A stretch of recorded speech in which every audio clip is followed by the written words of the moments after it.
In the White House, President Eisenhower signs the proclamation that makes Alaska's entry into the Union official, nearly 92 years after Lincoln's Secretary of State bought the territory from the Russian Tsar for $7 million.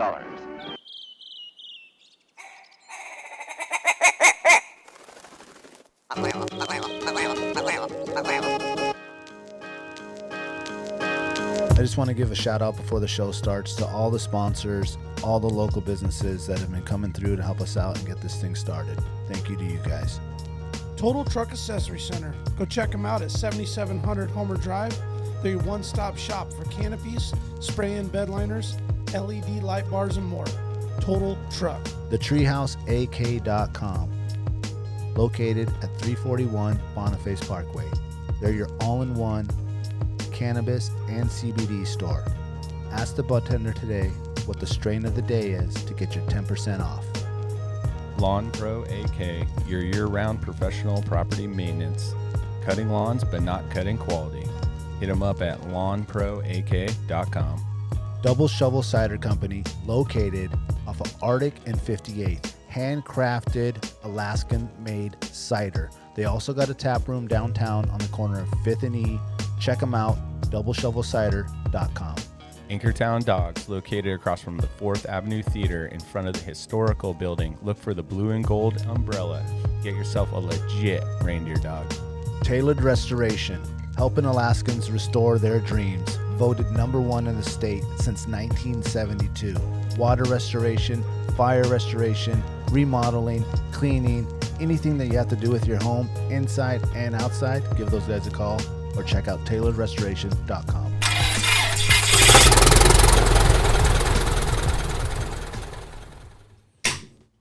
Another one. Oh, the loan call today. Yeah, went for a loan.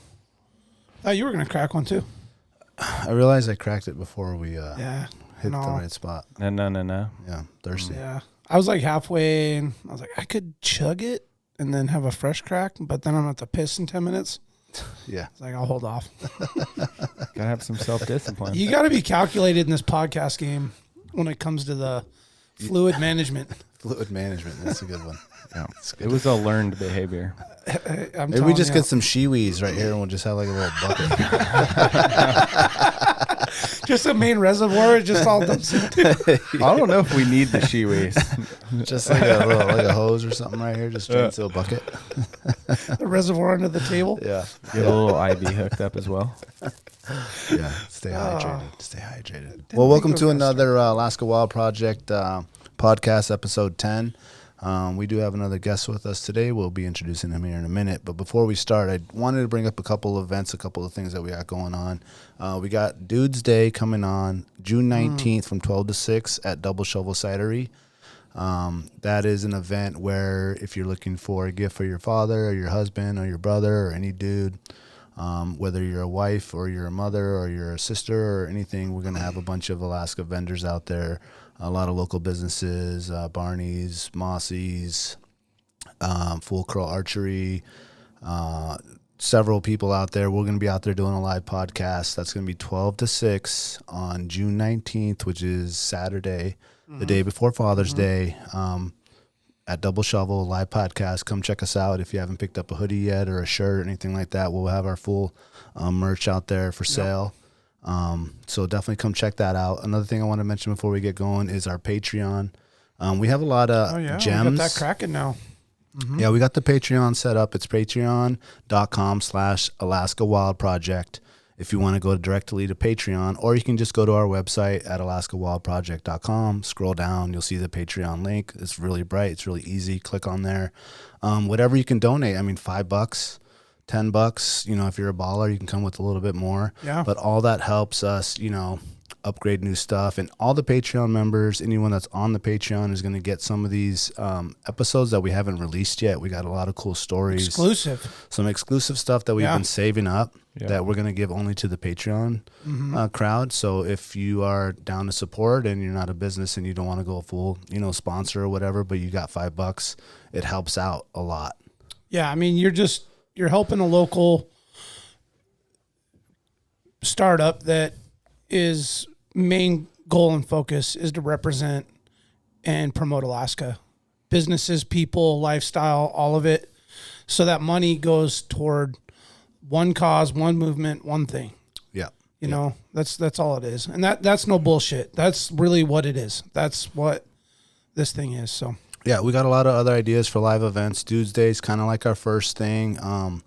We're talking with Dustin at the Bait Shack to do some kind of live stuff down there for some of his events down there, a live podcast. King Derby. And all that'd these be fun, man. Oh, it'd be awesome. So, and all these little just Patreon, $5 here, $5 there, $5 that adds up because we got to get a table, we got to get a banner, we got to do all these little things. We got to be mobile now to do these events, and all this money you're donating is just helping us to build this to be better for you guys. This is not like, hey, little Daniel's has $5 now. He's going to go to Pioneer and buy a beer. No, that's not what it's for. You know what I'm saying? This is like queued out. Aren't you a little too old to go to the Pioneer? I don't know. I don't even know why I referenced that, but I mean, it is a classic Alaskan old bar, though. Oh, for sure. I mean, that's an OG. That's an OG bar. I was thinking about what the Pioneer is, and you go in there and it's like, you 21, bro? Yeah. What are you doing here, bud? No, the Pioneer is good for old people in the day. If you go there in the daytime, and you see the old codgers in there just doing sipping their on thing. a Pabst, Yeah. Actually won a couple state championships with the Pioneer soccer team. So shout out to the Pioneer soccer boys out there. Yeah. I think he's got the. Probably see some pictures in there and a couple of trophies and stuff from the old days when I used to be able to run. Ballers. Another thing that we want to promote too before we get going is Heather's Choice. Heather's Choice is a local business that has adventure meals, backpacking food, freeze-dried things that's all locally made. Her store is right there off of Arctic. A lot of people aren't visiting stores. It's way easier to just go online, go to heatherschoice.com and put in the promo code Alaska Wild, and that's going to give you 15% off of your entire order. Yep. So that helps Heather. That helps us. If you forget that, you can also just go to our website and scroll down and you'll see Heather's. It's very prominent. It has the promo code. You just click on there. Go there. Get your orders now because things run out. Yep, it's busy season. Yep, and just like anything as we've been going around, I went down there and talked to at AK Mining and Diving, Nick. I was talking to Nick. Yeah, I was talking to Nick today, and I was like, man, I really want one of those 6-wheelers. He's like, dude, they're like a year and a half out. Mm-hmm. It's like little things like that. You just can't find it, and that's going to happen with this food. Yeah. So if you're gearing up for your hiking and you're gearing up for these long trips where you're going to actually have some freeze dried and you can't bring the Coleman and your mama's fried chicken and all that stuff, go to Heather's Choice right now and order it because it's going to sell out. Yeah, yeah, in no time. Yeah, it's good just to have in your house anyway, just in an emergency. Oh, yeah, all the time. Little prepper food. Never hurt anyone. Yeah, exactly. And she's got a lot of gluten-free options and things like that, and that's just, eat healthy and be well. Those packarons are bomb. Packarons are awesome. Yeah, thanks for giving her a shout out on that, man, because she's really one of the first ones that stepped up and did that for us. Yeah, so. She did big time. Yeah. So enough of the promo stuff. Anyway, Jackie, let's start off with you, man. You just came back from an epic fishing trip. People that follow us on our Instagram saw the real John Lau with his steelhead and Jackie with his steelhead. Classic. And man, it's just been blowing up online. And just let's run that by, man. How was the trip? Yeah. So the family trip. Dad and I have been going down since I was 8 years old. Is that third grade? 9. Yeah. Wrote a book. Roughly. I still have it. Yep. Anyway, you got to learn how to do it. It took a long time. Extra long for me. But, it's wet. There was about 4 feet of snow down there, and the river was so cold. Feet got real cold. You could have calibrated a thermometer down there. Yeah. It was chilly. Fishing in ice water. Yeah, but the lake there, the headwaters was still frozen, so it hadn't blown out yet. So some of the steelhead hadn't left the lake yet. And then the chromers out in the ocean hadn't really entered. It was kind of like the in-between time. Yeah. Even though we're kind of at the normal late end of the run. So it was hard fishing for the first couple days. Actually, I had a funny story when we land down there. You always get these like junker rentals, So my dad found a new competitor to the junker rentals, and they're expensive. It's like $150. You can see like the ground under the truck when you're driving. The floor's rusted out. Yeah, totally rusted out. And but I mean, you drive just it. Billy's Ford from his mom's house. Oh yeah. I think it's got at least a quart of oil in there. It should make. You should make it there and back. 200. They buy the lot at an auction, and it's just like run them to their dead. Yeah. So, well, they've gotten. I should give them some props. Like they've gotten a lot better from Probably before. You know. exaggerating a little bit. And you really just drive them down to the river once and back. You know. Anyway, so we land, and he found a new competitor, and instead of $150 a day, it's $90. And so the brand new people, we never used them before. I think it's their first year. I asked Dad if they used them last year, and I think Dad and Jim Turk were the only two fishing on the river last year because they figured out how to go down during COVID. Oh man. Yeah, but it was late. It was like May 22nd when they allowed people to fly. Anyway, so we get off the plane, and there's this lady, ends up being a very nice lady, holding a sign, and it said, you know, John Lau. So it's like, okay, here's our truck. So Jake Bowser, Jake Cooper came on the trip with us. Coops. And so me and him walk up to this lady. Hey, yeah, we're with John Lau, you know, we'll wait for him. And he walks up, and I think that the new dealer is like Leon's Rentals or something. He's like, hey, Leon. And he calls this lady Leon, you know? And, your dad does? Yeah. But he does it in that like old codger fashion, just totally like charismatic, but like dry humor. So she just didn't know what to do. And she's looking at him, and she's like, my name's Anna. And so like, the normal plan is like I'm gonna get the burgers ready go order the burgers. They're at the lodge just right there, and then that's what we're gonna eat for dinner that night, so we can go fishing. And then he'll go get the rental truck. So he turns to her and he's like, so you need a ride home? And she just got blown away again by this charismatic dry humor, and just like doesn't even grin, just walks her out to the truck. You know, it was so funny. And so we kicked it off right, and it was funny because I brought you guys wanted me to film, and I was like, all right, because Daniel was originally going to come and bring your boy, and you were going to film, but I was like, I'll take on this bird. So I was filming all kinds of stuff, you know, on the way down, the plane taking off, all this stuff. Yeah, and that was like right when I turned off the camera, I missed this great event, you know, and I was like, oh man, I just have to leave it on the whole time. So then we get in the truck or drive to the river, and it's just like I have it on, just pointing at my dad the whole drive, and just waiting for him to say something else. Oh, he said so much shit. He said so much shit. Lots of gems in that drive. Anyway, so we get down there, we set up camp. We have a legit base camp down there, and we have other buddies that go with us, and so some of them will already be down there, or some people will come after we leave, and we kind of leave this camp set up and, you know, multi-use it. And so you end up with a bunch of solid gear. Anyway, so we set up this camp, and then we go out fishing that night. And so I'm all excited to film with this GoPro, and we have that like little media kit on it that's not waterproof. And you know, and it's like this long tripod, and I'm like, where do you put this like bendy tripod thing? You know, it has the one with the little balls, so you can like adjust it. And so in this Sitka spruce everywhere. We're not in Sitka. This Sitka spruce everywhere. So, you know, these are like old forests of these giant trees that have fallen down, and you're crawling under things and going over it, because we go up walk down river a long ways. And so we're cruising, and I get to the river, and then Jake hooks into fish, and I go to film it, and the GoPro's gone. I'm like, oh, because I had stuffed it in my wader, and it's just kind of hanging out of the top, because I don't have a backpack or anything. I was like, oh man. So I had to go like follow my footsteps in 4 feet of snow and post holding like under these logs and over this. And so I find it, and I find it at this perfect spot, and it's like, oh, this is a reward. This is a good day. And I look right across, and there's my dad fishing. So I'm like, oh man, I wonder if it works still. Did it run out of battery sitting in the snow? So I turn it on, and I face it to him, so it's filming.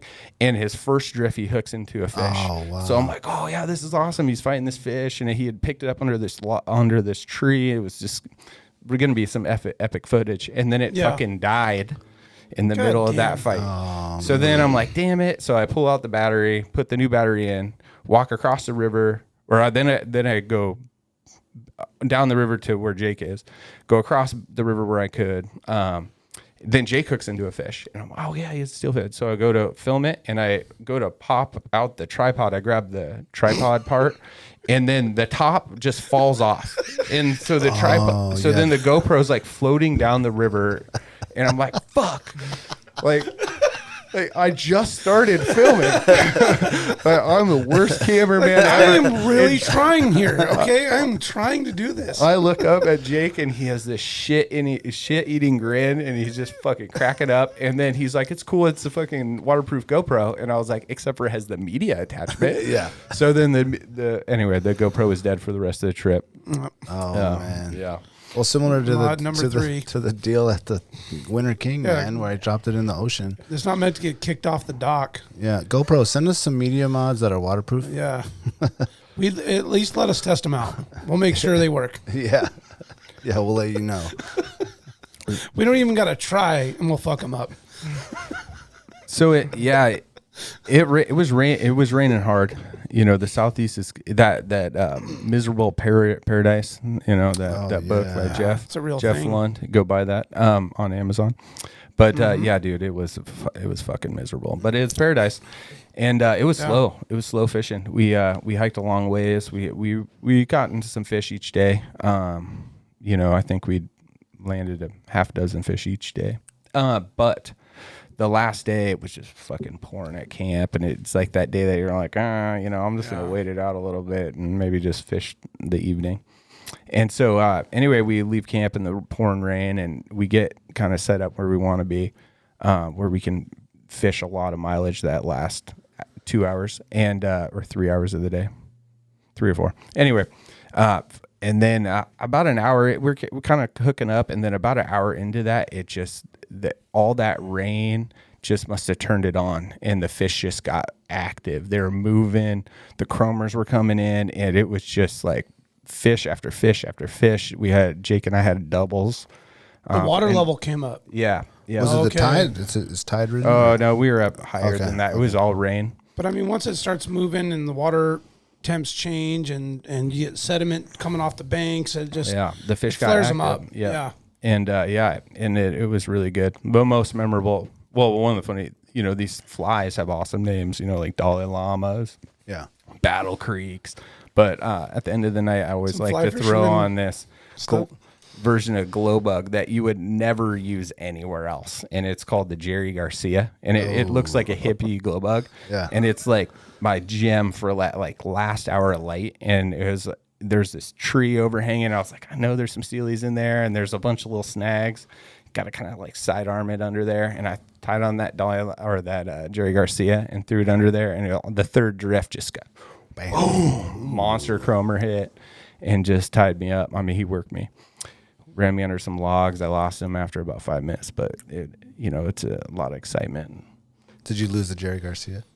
No, I got the fly back. Yeah, he spit it. He worked me, man. Yeah. At least he didn't get you up under a snag, then got loose, and then now you're just on the snag. Yeah. There's another one Jake has on the iPhone footage that I tied into this fish, and it ran under these trees, and I'm just getting the line out from tree over tree, and I have them on the whole time, and there's this last little branch I'm trying to get it off of, and finally I'm out there and I release it, and I'm holding tension in my left hand, but then you got 11 or 10 foot fly rod up there. There's going to be like that couple feet of slack, and so it's like I'm going to let go and then yank as hard as I can, and in that like split second, it just right loose. He felt it too. Yeah, he's like, the tension comes off and they're gone. Boom. Yeah, he spit it, but you land a fish for every like 5 or 6 you hook, and it was a good trip. Had to work hard. God, I've always dreamed of that, man. God, man, that was the chance to go, and it just ever since like my early 20s when I grew up and got out of the house and I wanted to start doing some of these adventures, just different from what I grew up doing with Dad, which we did a lot of really cool shit. Don't get me wrong, but there was a lot of stuff we didn't do, and I would read in magazines, and I was like, man, I want to go do that. I always talk about sheefish fishing up north and steelhead, and I never did it. Jack invited me on this trip. Yeah. Man, there's so much shit going on. And then now he's telling me about it. I'm like, it's like everything I fantasized about. Yep. I always just was like, oh, man, everything you explained is what I figured it looked like. And next year, baby. Yeah. Next year. Oh, yeah. I got to do it. Yep. We did have an awesome pro tip though from Earl. Earl Stokes showed us something awesome. So if you get on one of those Earl's pro tips. Earl's pro tips. Anyway, if you get on one of those camping platforms that have the vertical trusses built but without the roof. Yep. You know, and you throw the tarp on and you always get the tarp tight, and then maybe you'll put some like ropes under there. He brought about 7 ratchet straps, and he ran 3 of them directly across and then tied them down to the edge of the platform, and then he ran the other ones kind of at an angle across, like if you were actually building a truss. And then that way when the tarp sits on top of it, it doesn't create it. There's no spots for water to build up. It just drained all, and it was really cool. I had never seen it done like that. And did you get a picture of that maybe? I have a video. You do? Yeah, Okay. Even better. Nice. Yeah, it's pretty awesome. I was really impressed, and definitely as soon as I saw that, I went into my, steelhead notes and was pack notes and was like ratchet straps, Yeah. Yeah, gotta bring those. Oh, that's cool. That's a great idea. You can utilize that on any Rain Eagle Canna deal or anything like that too. Yeah. Yep. Yeah, that's a good idea.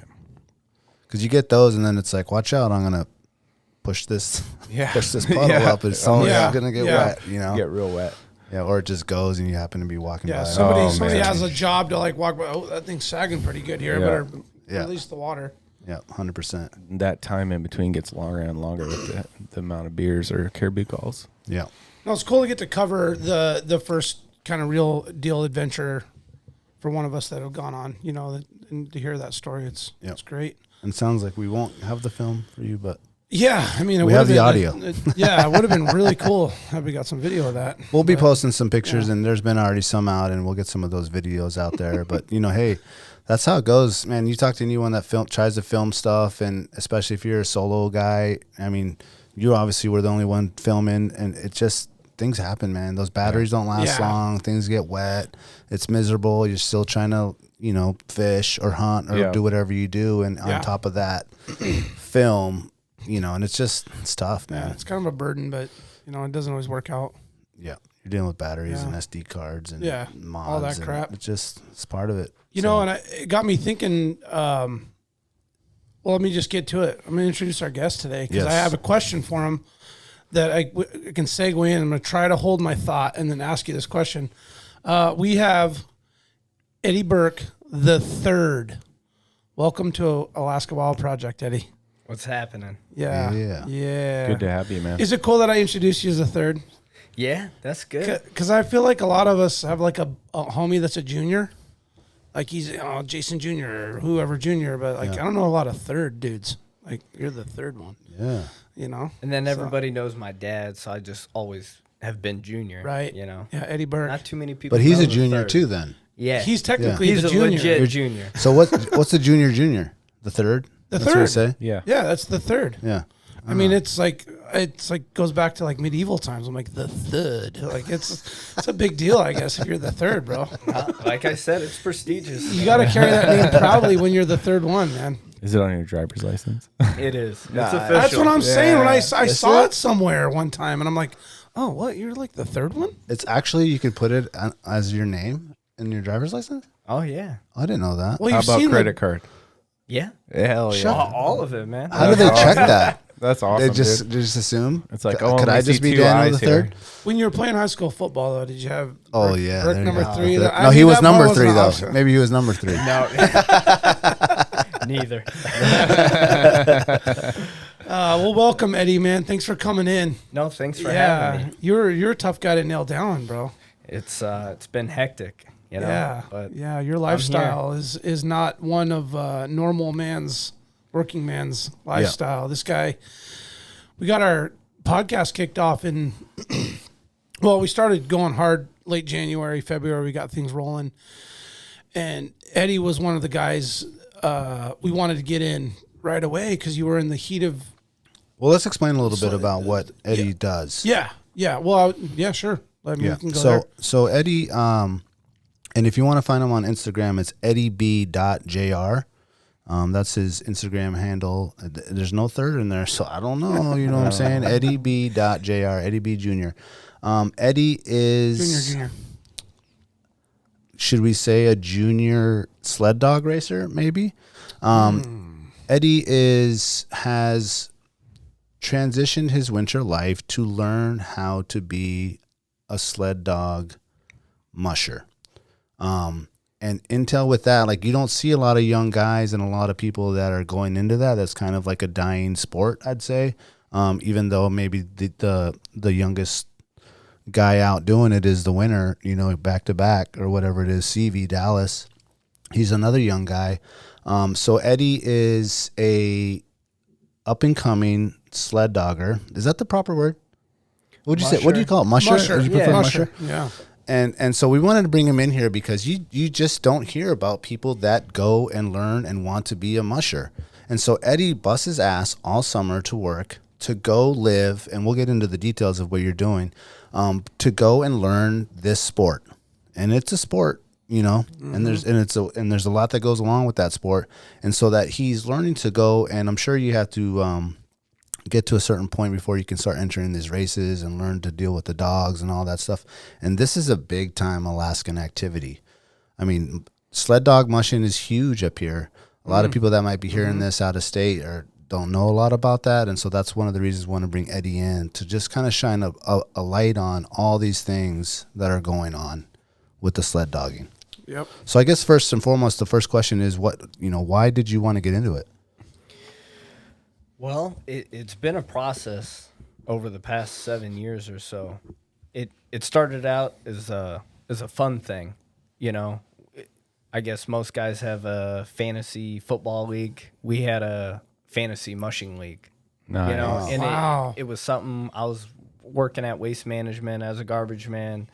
A couple of fellow coworkers, they bet on Iditarod every year, and so Is that on FanDuel or? No, just like nothing legit like that, But Chalkboard style. Yeah. Exactly. And it got real competitive. It ended up being a lot of money, and we decided we would go down to the Denina Center to the Iditarod Mushers banquet where they do their bib draw, find out their starting order, and we're like, hey, let's go talk to these guys face to face, and let's see who's gonna win. Let's see what these guys go feel got. them out. Go feel them out. Oh, yeah. So we went just Recon. strictly for gambling purposes. Yeah, it was a recon mission. Yeah. So Night out, the whole thing. Yeah. Exactly. We put on our suits. We're looking all flashy. We get shit-faced, and we go talk shit. I mean, that's all we did, but we made a lot of friends. We definitely turned a lot of heads there that night because there's not a lot of big, super fans, There's people that come up, and they're like, oh, dog mushing and pretty dogs, and this is so cool, but people that follow it, people that I guess know their lineages and like who their lead dogs are, things like that. So people are like, who are you guys? And We're the stat guys. Especially we're younger, and so this is kind of how it all started. We were sitting in the very back of the room like a bunch of peasants. We had this little table. It was the 200th table, and it was back by the bathrooms.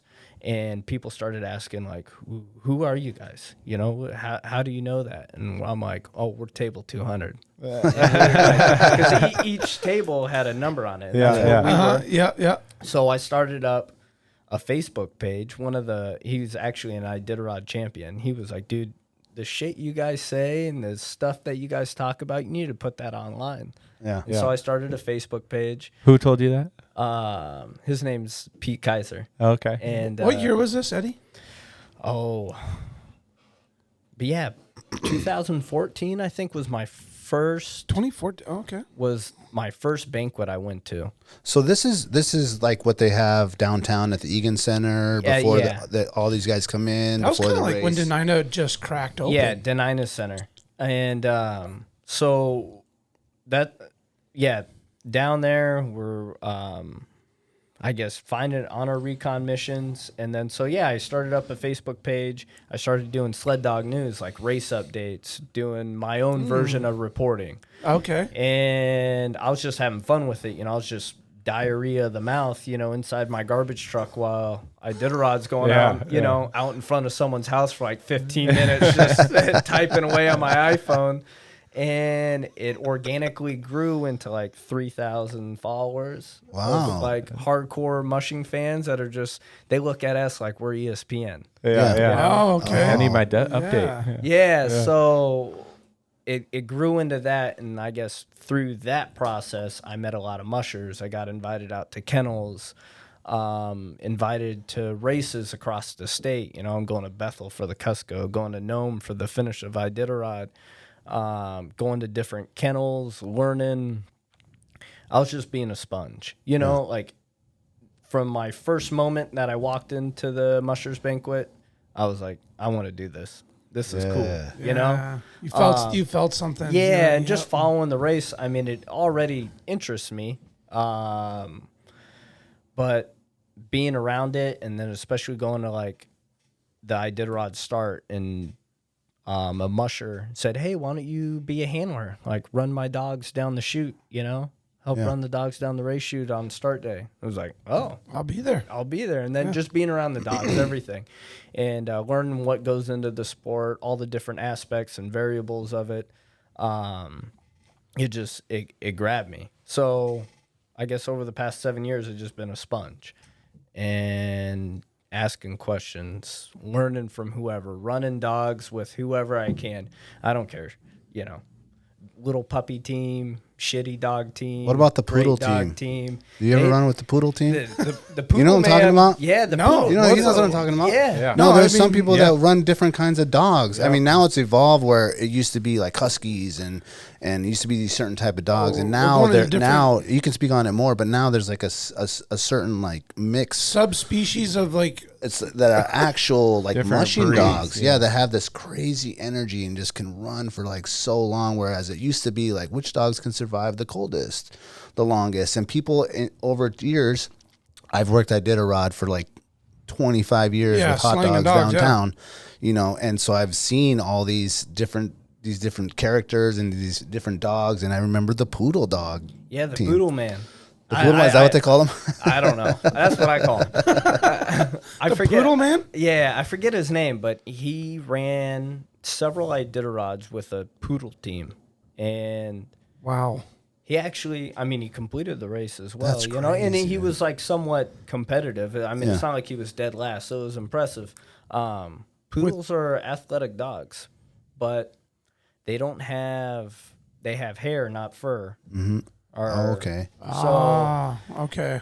they stick to the ice, things like that. So, I mean, now it's in the rules that you have to have a dog that can handle those elements, you know. They have to have that double fur coat and things like that. Yeah, for the ethical side of like making sure the well-being of the animal is the priority, right? Yeah, like the health and everything. Dog care. It's always been that number one. Yeah, for dog sure. care. There you go. Mm-hmm. Yeah.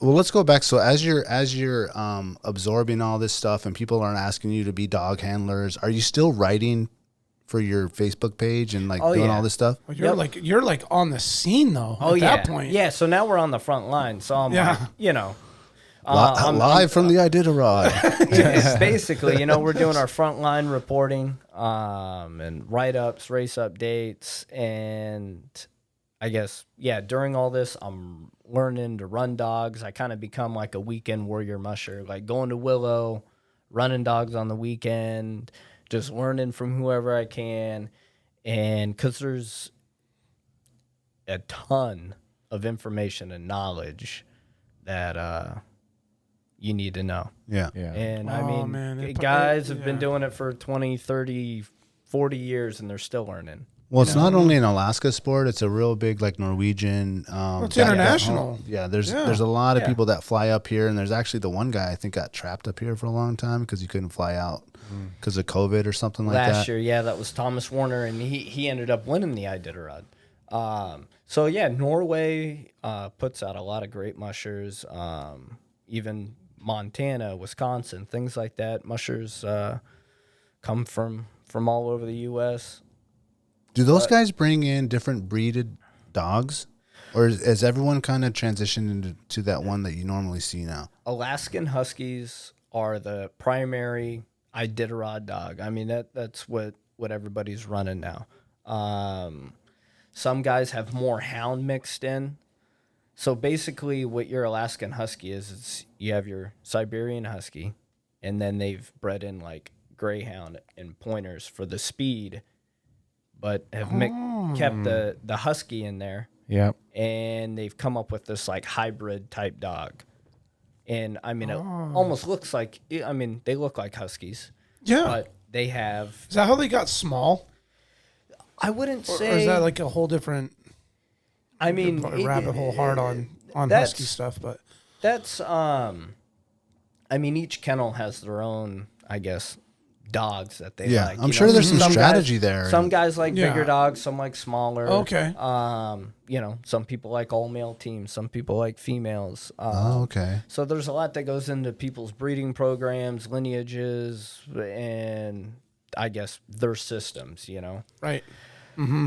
But Alaskan Huskies are what is used today. So like Alaskan the NASCAR. I mean, this is this is decades of breeding. Yeah. The Alaskan Husky isn't something that's just recent. Yeah. So for people that maybe don't know exactly the dog breed that we're talking about, the Siberian Husky is like the really, really furry, really like traditional. If you see some old school like Kobuk style movie and things like that, that's the dog that they portray, right? Mm-hmm. Yes, 100%. So, and they're a little bit of a kind of bulkier build, and with the Alaskan Husky, you get that more athletic build from them. The slender shoulders, longer legs, longer spine length.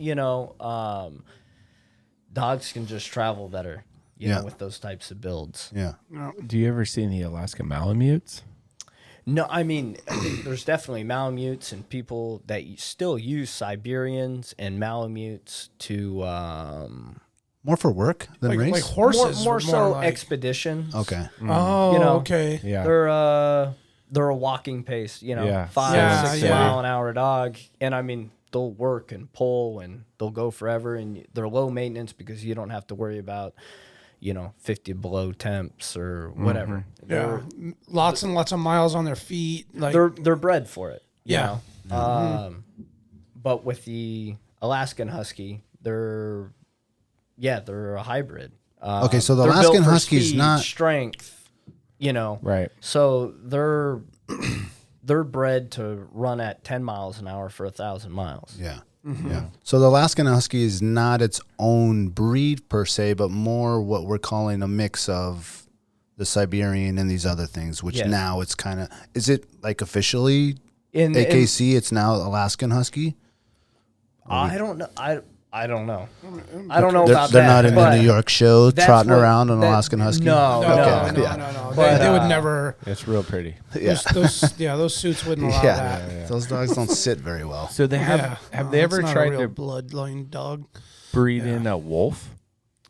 So I mean, obviously, there's been some of that, especially in the earlier years. Well, and the Siberian comes from a wolf originally. I mean, it all descends back to that. So yeah. But I mean, to get like a half wolf, half husky dog, that's running. It's eating all the other dogs. It just feeds on the other dogs. Well, wolves have other certain traits. I mean, they're a little more independent. They're not going to want to please. Yeah. Like a dog's going to want to please. Sure. And they're not going to want to work like a dog wants to work for someone. Dogs like to have a job and a purpose, and they want to please their owner. Yeah. A wolf's going to be more kind of like, fuck you. Off. Yeah. I'm going to do what I want. You see that moose back there? That looks real delicious. We're going to get that thing. Yeah, we're going to go right off the trail here. Yeah, obviously there would be a lot of athletic abilities there. Yeah. Oh, sure. Yeah. Is there a lot of like secretiveness between breeders, and do people not like to breed their main male with another kennel and things like that, or is it more like, hey, you have a really good dog, I'd like to breed, my female with so and so? It varies. I think there's a lot of guys that look at it as, why do I want to help out my competition? If I have this stud, Yeah. why do I want to go and give you his bloodline? Yeah.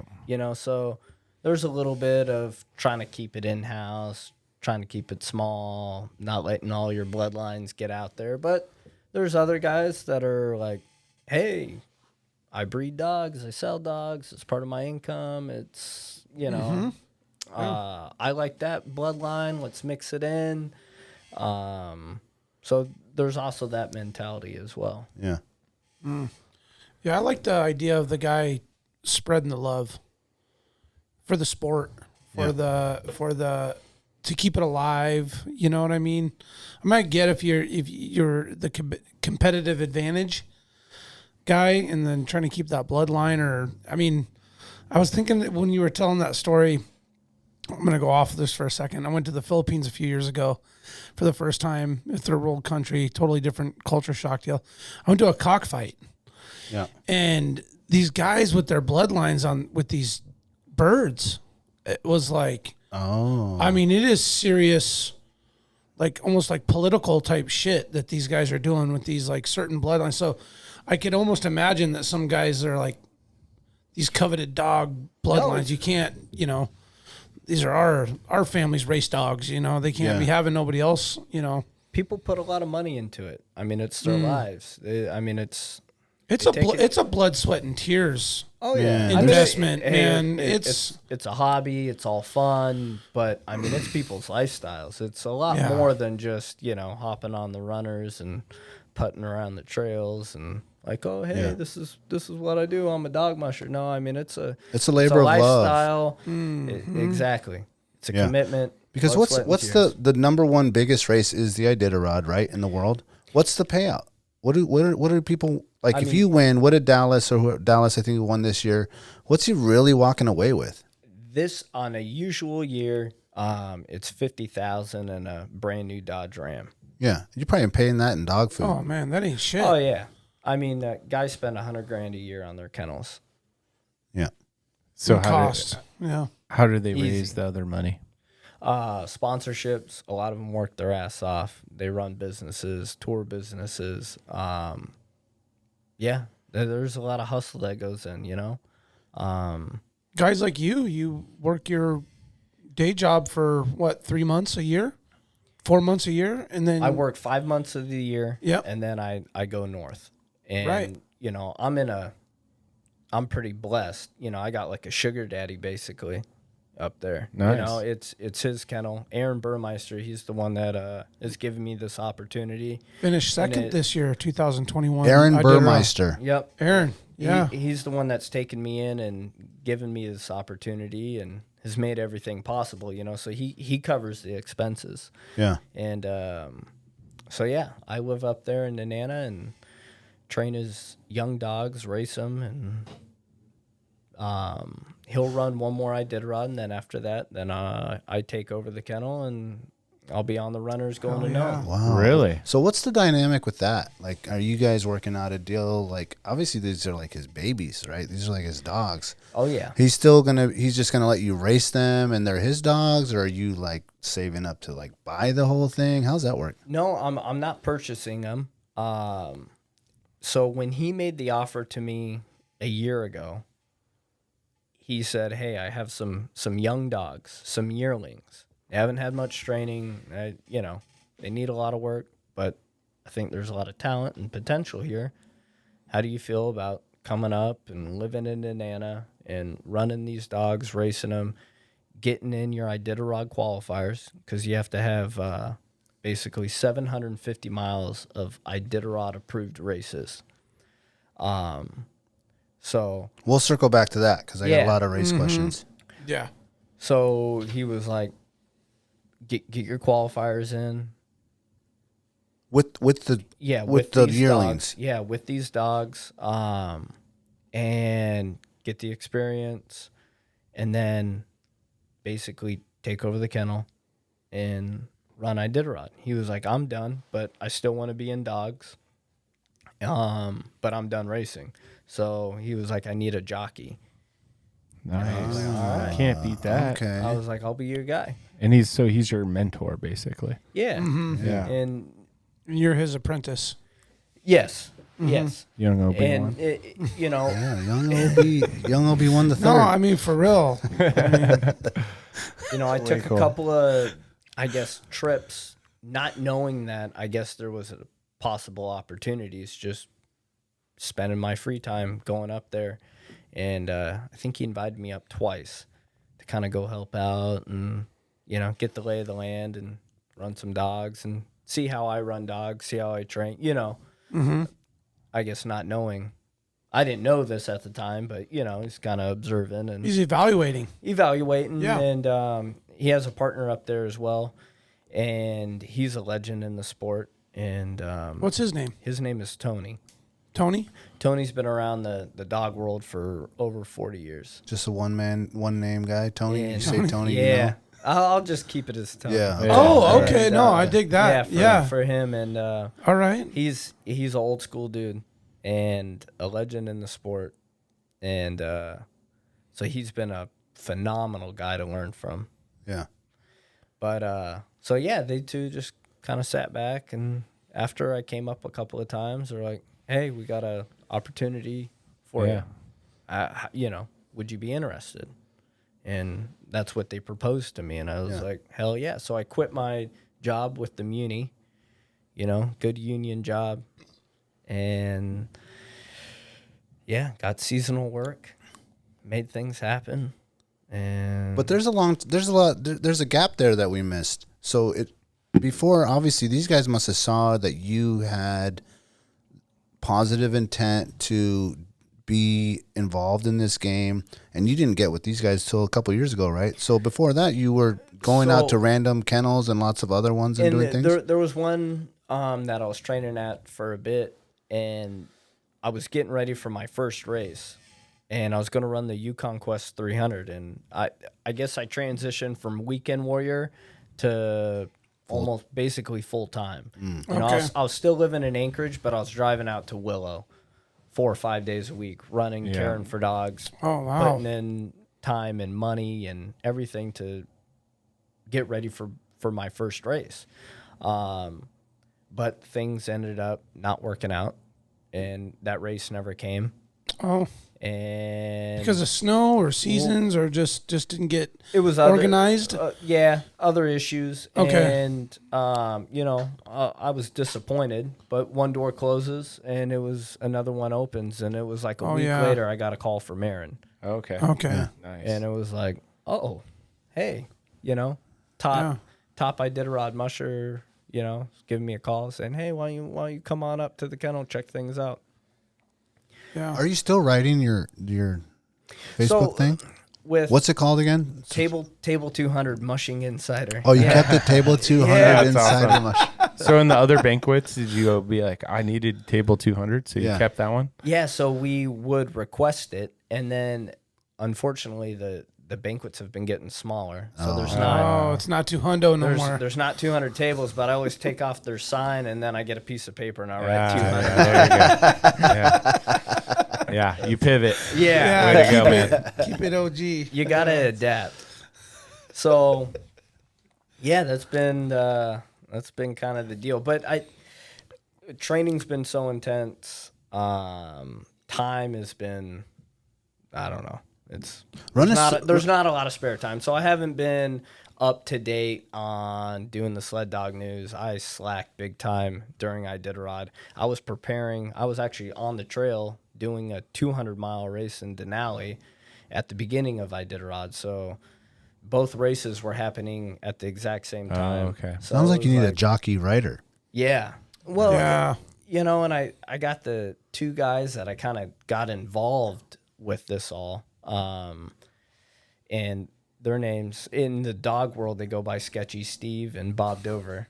And Sketchy Steve, I'm over. yeah, Those are badass names. Yeah. Great dude. guys. Oh my Great god, they guys. are. And Yo, sketchy. What did you go by? I think they just Eddie. Oh, okay. Yeah. Yeah. Not Fast Eddie or. Well, a lot of people would call me the suit because I'd wear my suit down there. Oh, nice. okay. Oh, The okay. suit. Yeah, they thought like I was a big gambling type of guy, and Yeah, like yeah. I don't gamble, but it was just like just You for got this the you got the fantasy hair mushing flow league. and the suit. Yeah. Like, whoa, what's I- up, Guido? Put on my pinstripes, and flash some cash. So how many? Let's start with the races then. I guess. How many races would you say there are in a season? Well, let's start. What is the season, and then what's the chronological order of the races? So, well, fall training starts in September for most kennels. So we start in September. September 1st, we start at 5 mile runs With four-wheelers? with 4-wheelers. Okay. And are they in neutral or? Well, if you have a more old school manual transmission, then Like a Honda Foreman. yeah, Yeah, The but old that's the most Suzuki popular. King Quad? Yeah. no, and like those are great because then they can actually pull and have resistance. Oh, Okay. put it in gear and then It, yeah. exactly, it keeps everybody honest. Like with the new manuals, you gotta throttle. Oh, yeah. Yeah. So It you're wants an kinda, engine brake. yeah, exactly. So you're always kind of throttling. I mean, they're still pulling, obviously, but it's not as honest and true as like the older 4-wheeler. So I use Pulling an the old dead school, weight. yeah, I use an old school 4-wheeler, and then that September transitions into longer runs, and you just slowly add on the miles, build up the dogs. It's a long process. So do they have the summer off? Like the Yes. dogs? They're just normal dogs during then? And My then- dogs do. Okay. I think it's beneficial. Yeah. It keeps them Yeah. keeps them perky, keeps them healthy, gives the body time to heal, and they're batshit crazy to run. I come bet they're September. just fired up by So that time. it keeps the spark, and then the main goal is to just keep that spark all the way through the season. And April is basically the last race. First week of April is the last race of the season.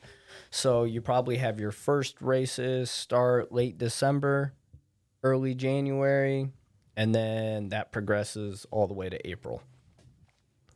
So you basically have from September to December to get yourself, let's say, a 300-mile team, Yeah. 200 to 300-mile team. Wow. So you're not only building them in shape, like you got to be in shape to do that Yeah. as well. I mean, No, you're standing on the back of that thing, and people don't know you're not just sitting there getting pulled the whole time. You're mostly running, right? Exactly. You can definitely make it as physical as you want it to. I mean, being out, on these 300, 200-mile races, we call them mid-distance races. You're outside for 3 days, like especially like this year. There was no indoor checkpoints, so no indoor facilities to dry out clothes, to go lay down, none of that. You feel genuine heat. Yeah, Yeah, there was none of that. You're outside. So what type of gear would you bring in that case? Like, would you bring like a TP or something? Cue you, bro. Cue you. Oh, There's some guys that use tents, but sleeping bags yeah. and dogs. Yeah. All right. That's the way to do it. Yeah. Snuggle up with your dogs. Yeah, they like it, and you get to watch them, see how they recover, see how they're sleeping, see how they're eating. It's beneficial to be with your dog. Yeah. That bond only gets stronger as well. Yep. So And let me back up a little bit. That bond started with those yearlings, right? Because they were already young. yep, They were influenced. I mean, you came in. I mean, and I think we've had these conversations in the past about like just a puppy. Like when a puppy sees that one person for the first time, they kind of have that connection forever. Even though they may go to another owner, they like always kind of recognize that person. 100%. Yeah. And so as you came in, just on your free time doing that, that initial work, these dogs started to get to know you from the very beginning, right? Yeah, I mean, like the potential dogs that Aaron was talking about. Yeah, they I mean, you know, they've seen some other people and have worked with some other people, but heard their voices, smelled their scents, like all that. Yeah, and I mean, they're 1-year-olds at this point, but it's all you do, I guess, to establish that bond is put in the time. You know, be relevant to them. Dogs like people naturally. You know, they want to please. They like people. So long as you show them, hey, I'm a good person. I'm the guy that feeds you. I love you. I care for you. We're going to go run. We're going to have fun. They're just all about it. They eat it up. Yeah. And it's the only thing they want to do. Yeah. Yeah. It's their purpose. Yep. Mm-hmm. So it's, you just put in that time, spend time with them. I mean, because I knew going into it, I started in September. My first race was going to be the first week of February. And, you know, it's not really a ton of time to get a bond with a dog, with a whole team of dogs, and being like, hey, we're going to go out in the middle of nowhere for 300 miles, and we're going to traverse rivers, swamps, mountains, overflow, 50 below temps. I mean, there's going to be challenges. There's going to be obstacles. There's a lot of adversity that happens out there on the trail. And it's like, you know, we all got to be on the same page. Yeah, all the time. That bond, they have to trust you. You need to trust them. So it's not a whole lot of time to establish that. So I just spent every free moment I had just sitting on dog houses, walking around the yard, just, you know, talking to them, things like that. Yeah. So you have that window, to go back to the chronological order we were trying to get to. Nice. Where you are running these dogs, and I would assume you're doing, 20 miles, and then you're going to go to 40 miles, and you increase it until you feel they're ready for 200 miles or 300 miles. Yeah, so kind of the process it works. Once you get a dog team up to about a 40-mile run, they can basically from there handle anything. Okay. I mean, just about. I mean, as far as the longest run most people even do for training are 40 to, let's say, 70, maybe 80-mile runs. Is this like a day? Yeah, basically a nonstop run. Nonstop, go straight, 40 miles. And of course, you have like your little micro breaks you throw in there. You throw them snacks. Every 2 hours is kind of the general rule when it comes to snacking and. What are we talking? Like a 5-minute quick? Yeah, it's 2 minutes. Oh, basically. really fast. Yeah. Oh, okay. And it's like halt, snack, bam, back on the trail. Exactly. Okay. What are you feeding them in the snacks? It depends on the temp. Temperature has a lot to do with diet. If it's really cold, obviously they're going to require a more fatty diet. If it's hot, they're going to want more of a lean snack. So maybe that's just more of a straight beef, a fish, things like that. Mm-hmm. And when it's cold, sorry, Jack. Yeah, I was curious because you talk about the fatty, like Chicharron. Even like some belly fat guys. Yeah, some people use like pork belly. Yeah. And fish is actually a snack that you can snack at any temp, but you'll have fattier beef mixtures. For some reason, I'm just like drawing blanks right now.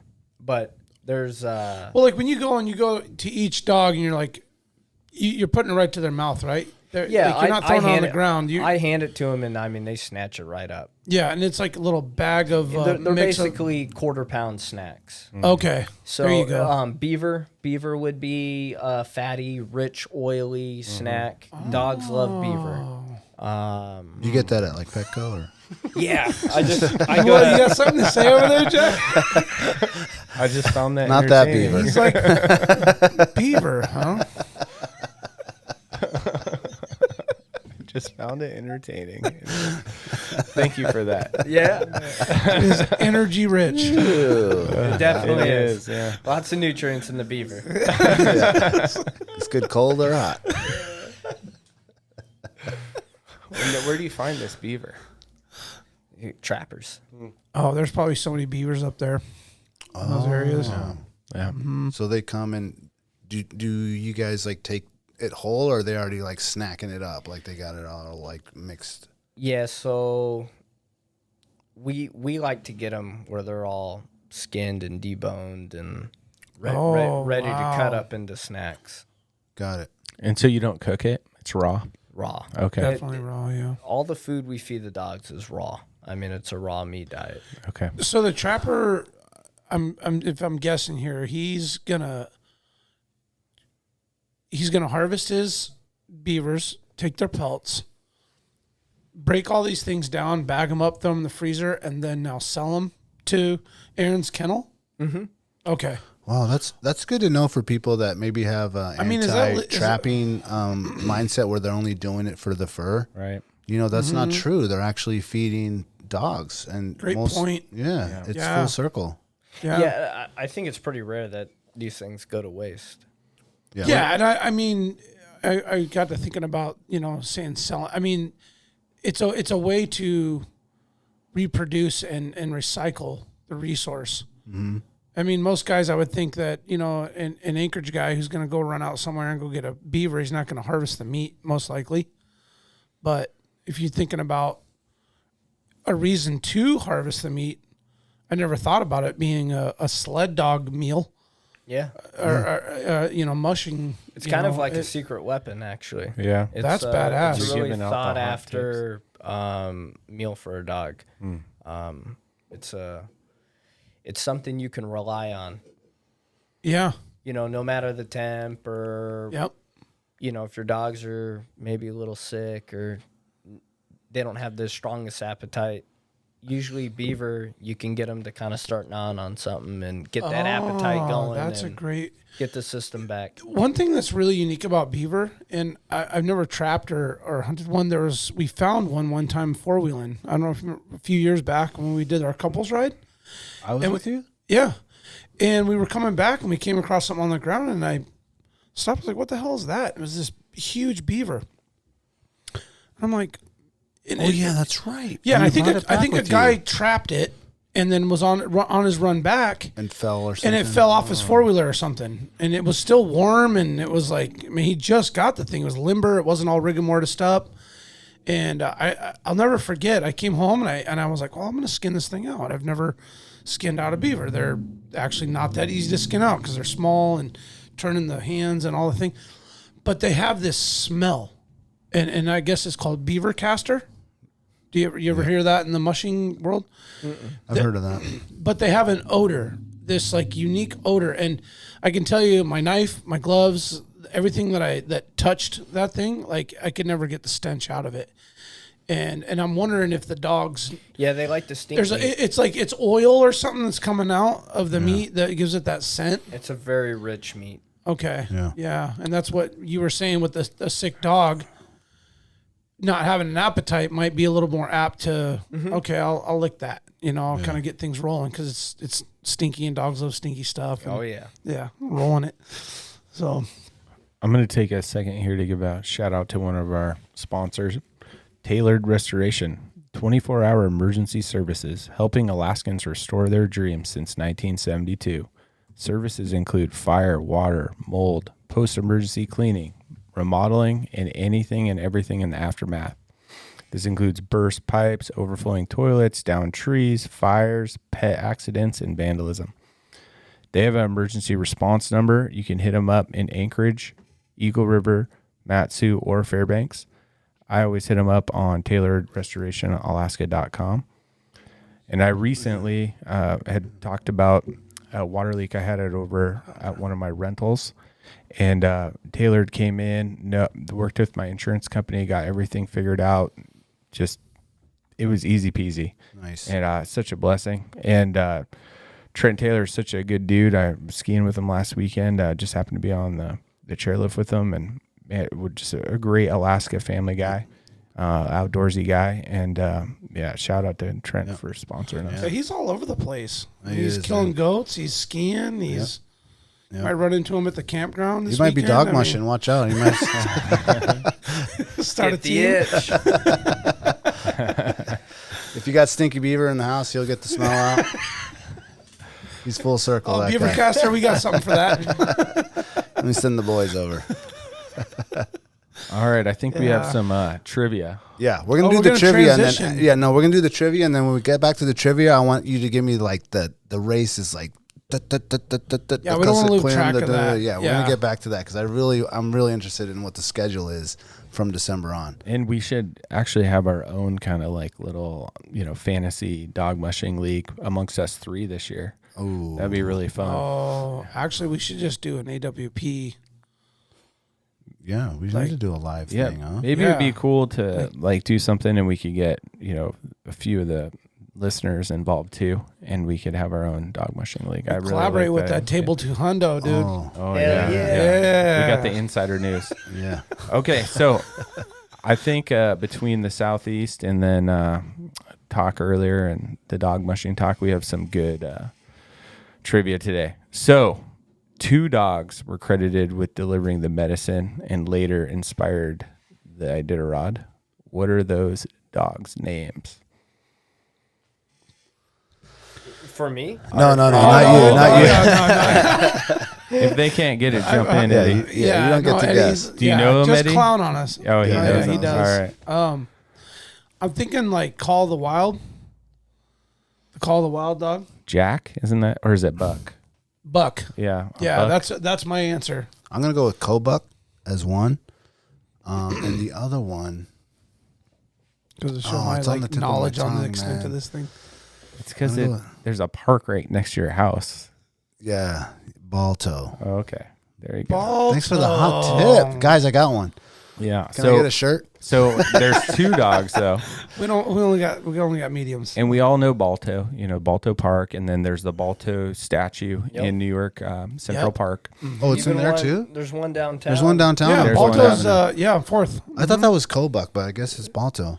So, well, I think Kobuck Is was he- like a killer dog from Stephen King, right? Oh, is that what I'm Yeah, thinking? No, that's yeah. Cujo. Oh, Cujo. yeah. Cujo, big Yeah, what's Rottweiler? Kobuck then? I don't know. A river I want to float. A badass name dog. My next dog's name. Maybe, So- I guess Kobuck. Old Kobuck. Here's the interesting part. So we all know about Balto, but Balto just finished the race. So he was the lead dog, right? Yep. And he ran 55 miles. But this other dog ran the leg before him, which was 200. Oh, real What little was brother that dog's move. name? Togo. Yeah. Togo. Togo. Togo. There's a movie about Yeah. him as well. About I think Togo? I think a Disney movie that recently No, came out. that's the one that's Yeah, I believe it's called Togo. Doesn't it have Yeah, a, you're right. really? You're right. I watched it with the kids. Doesn't it have Oh, you the actually Show Me the seen it? Money guy in it? I'm not sure. I have From, not seen it. Yeah, okay. did the Disney movie depict the whole sitch? Oh, like That's you do- Balto taking the shine from Togo. That's what we need to do. We need Eddie to watch the movie and analyze. it's right here. like, Look, the there it dog is. I'll be a mushing and- critic. Oh, okay. It's not a animated one. Oh, it's called Oh, Togo look at that. too. Oh, there Man, that you looks- go. Oh, who's the dude? Oh, that's Who's the musher? Oh, that's the badass. What's his name? He always plays like a good villain. Yeah. Is yeah. that He him? plays a great villain. Yeah. Okay, that's the dude that's like the oh hell, he's like the villain in the Spider-Man movie. The oh man. Oh, William Dafoe. William Dafoe Yup. in Togo, Okay, Disney. Togo. Eddie, Yeah, have that you didn't seen the get movie? enough shine. I haven't seen it, but No. If there's anybody that can watch it and call any bullshit, it'd be you, huh? Yeah, that's not how you do it. No. I'm sure it's a good movie. Yeah, for sure. I thought it was an animated one. That looks good. Well, William Dafoe. I mean, he's a great actor.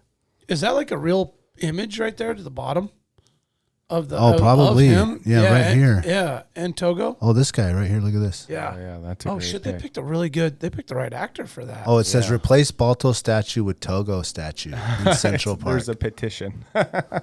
Oh man, That's he's the one that funny. actually like. Or did just the have him work- Yeah, Oh. he did ran the whole work. way, and then little brother came and took the shine and got the park named after him. Oh, Yeah. Well, just have them both. They're both heroes. Yeah, Yeah, they did it together. All Balto right. and Togo. So what is so Eddie, you can jump in on this one too, since this is not dog related. Largest national forest in the U.S.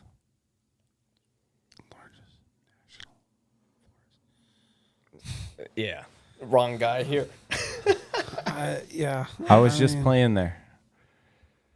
Tongass. The Tongass. Okay. Yeah. 2 for 2. Yeah. With the hot tips, though. Yo, can I get your hat? You could have jumped in on that hot trash, trash. though. Yeah, the first one is a little bit cheap. What is with these? What is with these coming in with the tips? The second one, Did you guys talk about this before the You know where I podcast? Like, live. oh yeah, I'm gonna give him the tip, and I'm gonna get the answer. Hey, you know where I live. You know the park. You've been there. Damn, man, I should have known that one. All right. So Actually, they should make Balto a dog park. It's officially not, but people think it is. yeah, they do. Yeah, pick up your poop. It's a great place. My kids are take trying to little run kids around out there. cross-country skiing. All right. So the next one, what's the official sport of Alaska? Oh, I have a good. Actually, It's got to be dog sledding. Yeah, dog mushing. Dude, I'm 3 for 3, baby. I'm back. You're on fire. I'm back. man. wait, what? Back. This is the first time you got one right. Okay. But you're killing it today. I'm here. I'm here now. Sorry, the trivia this time was whatevs. It was one-sided. I'm sorry, guys. Oh, yeah. We Little salty, a little salty. Little sourdough. Yeah, a little bit. I'll hook Okay, you up well, next time. Yeah. What was the last? Well, at least one they again? named the movie after Togo. Yeah. What was Not the last? Balto. What was the last one again? The last trivia question. Official sport of Alaska. Before that, The Tongass is the largest no. forest. I had a thought and I lost it. Never mind. Well, there's a big thing going on with that. Aren't they trying to eliminate them building a road in there or something? I know the Southeast boys, mediocre. I remember he mentioned something about that. Did It's he? big news. I think they actually won where they're not going to let them build that road in there, which is cool. Yeah. Keep it pure. Yeah. Yeah. I mean, yeah.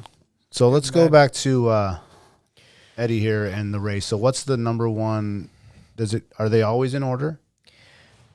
I mean, I guess there's your consistent races every year that are usually on the same weekend or week of the month. So your first major race usually is the Connect 200. That is early January.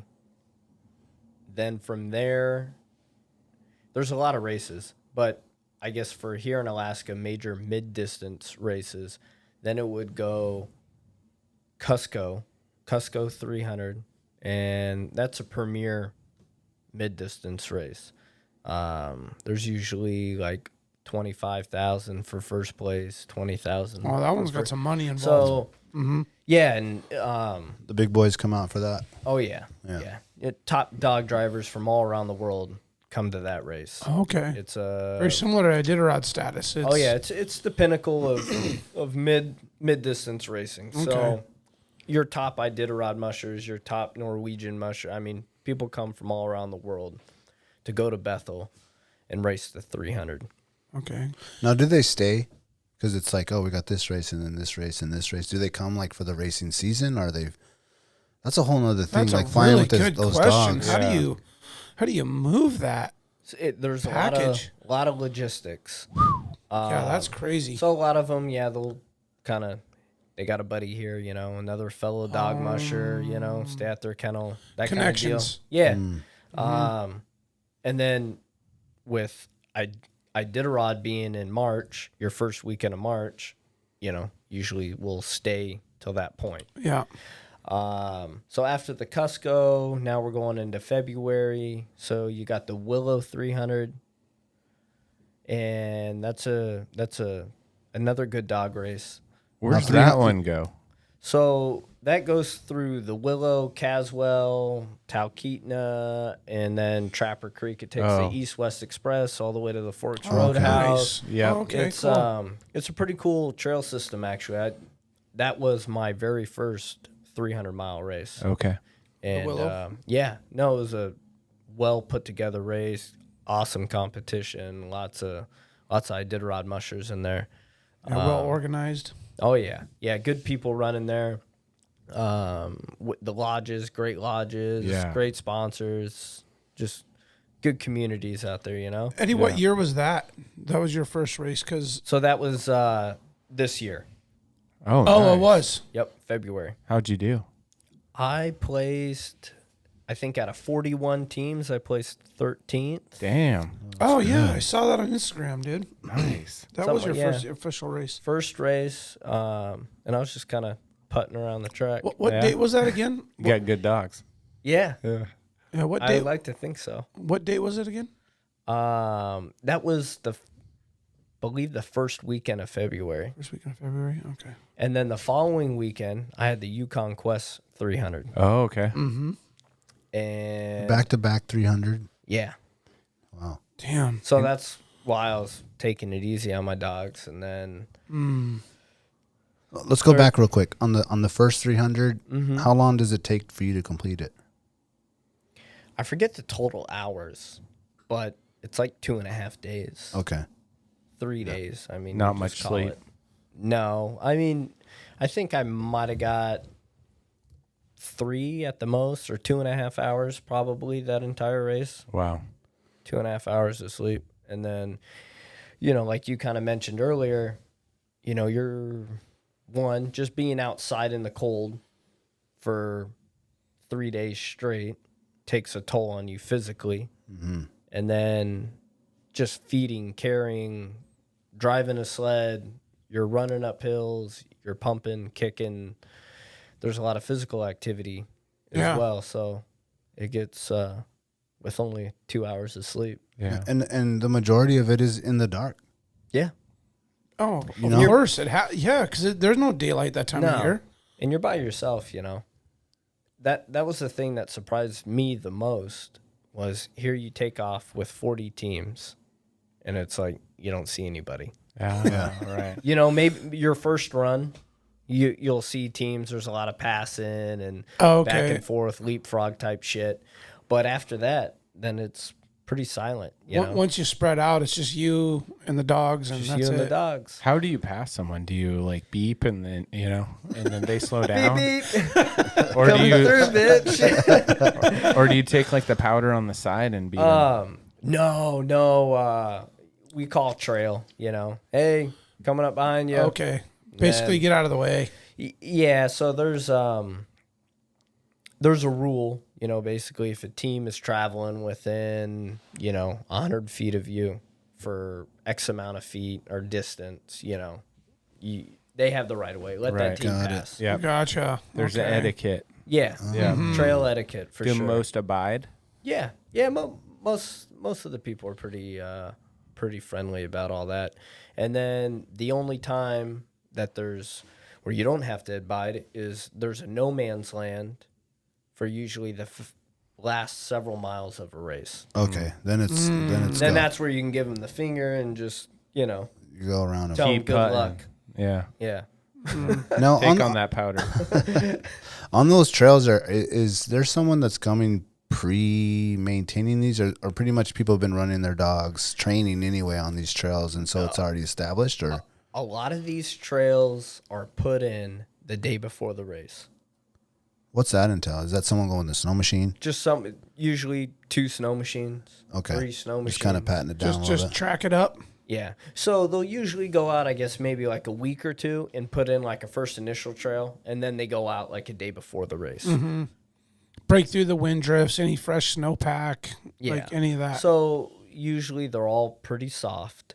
And, they do go through dog mushing communities. So like when you're going through the willow swamps, there's heavily used trails. So you get on some good stuff and it's nice and hard packed and you're like, all right, yeah, we're Yeah, cruising cruising. now. Yeah, and yeah. then you get it back out in the middle of nowhere where there's not a usual trail system. And then you're like, okay, it's a slog. Yeah. Yeah, you're running, you're walking or running with them.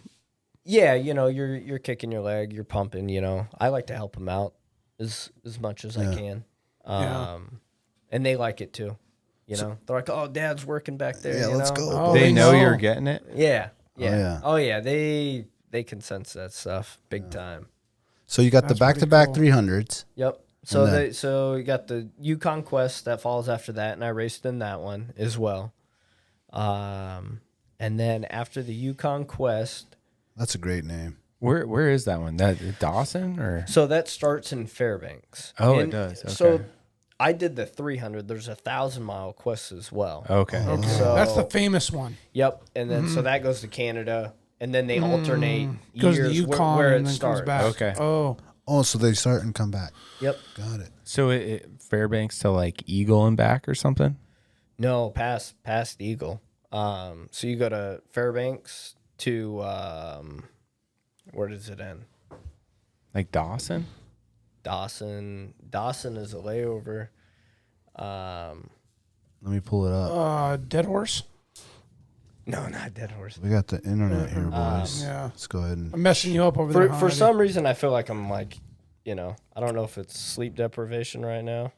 Yeah. Okay, there it is. So Working it's all Fairbanks to Whitehorse. White Horse. I said Dead Horse. Close. Okay, close. I meant West. Whitehorse. The other Okay. way. Yeah. West, not White north. Horse. is what I meant That to say. horse lived. Man, it was something horse. All right, guys. All right. And then it's back? No. That's the 1,000 mile. They alternate starting locations. So Okay. 1 year it'll start in Canada, then the next it'll start in Fairbanks. Right. No. So you did that one? So I did the 300-mile version. So that was from Fairbanks. Fairbanks to what? Eagle? Dawson? from Two Rivers, actually. Oh. Started in Two Okay. Rivers. We did a 40-mile loop through Two Rivers. And then we went on to mile 101. And then from mile 101, we went to Central. Then from Central to Circle. Then Circle back to Central. Oh, okay. Wow. So that was, and then through that, I guess 300 miles. It was slightly over 300 miles, actually. You go up and over two summits. So you have Eagle Summit that you go over and Rosebud. Okay. And those are, What are the elevations on those? I think they're like 4,000. Oh, it's Sounds way right. up Yeah. then. That's They're like a right true up next mountaintop. to Jack Wade and Yeah. No, No, it, do they have the trail like marked? Is there some sort of like? so there's stakes out there. Okay. And it, for the most part, they're all pretty well marked. Sometimes you're guessing. Sometimes you're going up a ways and you're like, I haven't seen a stake. Yeah. You know, We're going the right way here. yeah, where am I to some going? dude's cabin. But Like the sauna's going, I'm gonna jump in there. but yeah, for the most part, they're well staked. And then plus, I mean, you're out in the middle of nowhere, so you got a trail in front of you, or you see dog prints or Yeah. snow Tracks. machine track or something. Yeah. So Yukon Quest, do they run the 300 and the 1,000 at the same time, and Yes. the dudes that are doing the 1,000 Yep. just keep going? Yep, exactly. Oh, Okay. So they're running together. How'd you do? I think that one was out of 20-something teams, and I placed 6 Oh, in nice. that one. top 10. So yeah, no, it was good. Me and a guy were battling it out for 5th. I got edged out by like a minute and a half or 2 minutes or something like Yeah. that. Yeah, Well, So so you were right you on his were heels. hot So on him. it was a close race. He's actually a former Yukon Quest champion. Oh, wow, 300 nice. Yukon Quest 300 champion. Yeah, awesome dog driver, great guy. So he was really motivating pretty you and fun. pushing It you was- behind him. Like you were like, oh, I'm going to get this guy. It was awesome to run with him, and well, I was actually ahead of him, leaving the last checkpoint, and it was a 75-mile run to the finish line. And I have my young team. It's their first year racing. They're rookies, and it's just kind of like, well, we're just gonna keep it positive, make it a fun experience. Yeah. No reason to push or drive. We're gonna be competitive. We're gonna work, but we're not gonna overdo it. Yeah. So I didn't drive him or anything like that, and I figured if this guy would pass me, it would be at this big wide open lake. Yeah. And sure enough, that's when I saw his headlamp behind me, and I'm like, "Yep, there he is." And Yeah. I'm like, "All right, he earned it." 'Cause Yeah. he chased me down for Yeah. at this point, probably 55 miles. And did he find like a parallel like snow machine trail that he passed you on, or So did it's you a let little him by? wider. It's a little wider through there, and I saw him coming, so I just pulled over. Oh, you did. I was like, Oh, "All right," okay. come on by, man. You Yeah. Yeah. you Look at earned that it. character. Yeah. And then we traveled together for a while, and then we got it. The trail breaks off onto a road, and then I was like, "All right, guys," I called him up, and then we start freaking flying, and I'm gaining on him, I'm running him down, but I'm like, we were still pretty far back from the finish line, maybe another, I don't know, 10 miles or so. So I was like, I'll wait a little bit. I wasn't quite sure if we had quite enough to like maintain that lead from that point. So I was like, let's just run with him, stay on his heels. And then if I continue to stay on his heels, then I'll go for the pass before we get in that no Do the man's full, land. do the full downshift. And like, then, so I ended up having a tangle, and and then so like that little 30-second break, but it's 30 seconds of me not moving and him, and he's pulling away. So it's like a minute. Yeah. What's the top speed? Would you say? I mean, they can run. In a dog race, your average speeds are between 8 and 10 miles an hour. Okay. Now, can they run faster? For sure. But the terrain and terrain, things like that. And then plus you're trying to preserve them. Right. yeah. You don't want them to. I mean, they'll happily, Yeah, you can put the pedal to the metal and then they'll run their happily tongue go right out of their mouth. 17, 20, something miles an hour for you. But obviously that's not going to last that long. Right.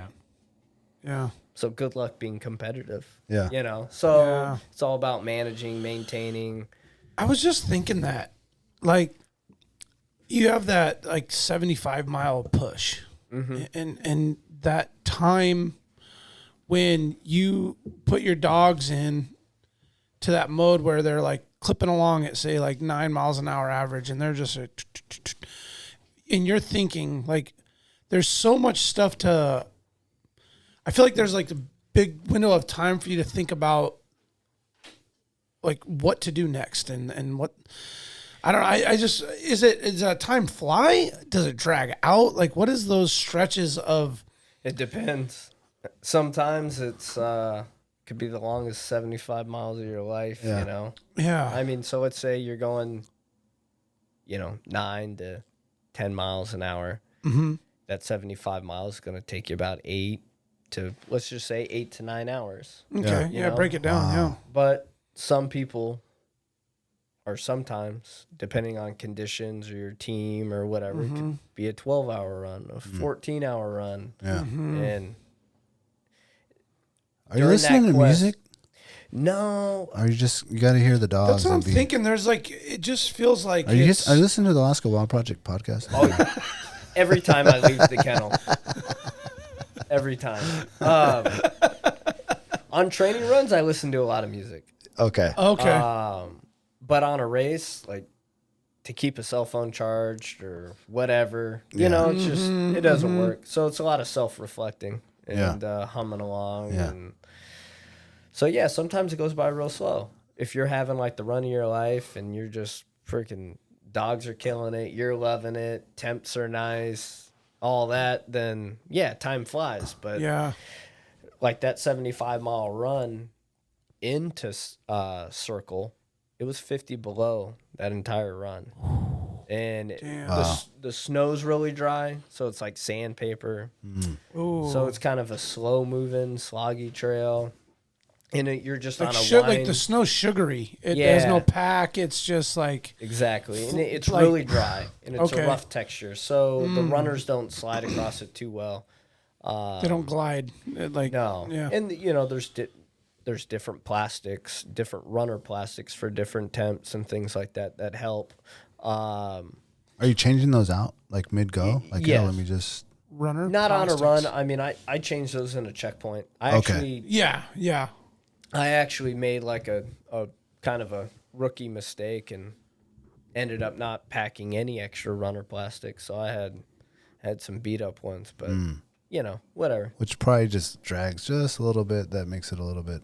Yeah, they were all slower. chewed up from going over gravel and mountaintops, things like that. Great learning curve, though. Yeah. For you to be like, okay, like this is an adjustment. I brought some extra ones, and Then I didn't pack them. I forgot to pack them in my sled and left it in the dog truck. And Man, I want to get into the packing and the gear. I'm just itching to Oh, get to I that know, point. I know.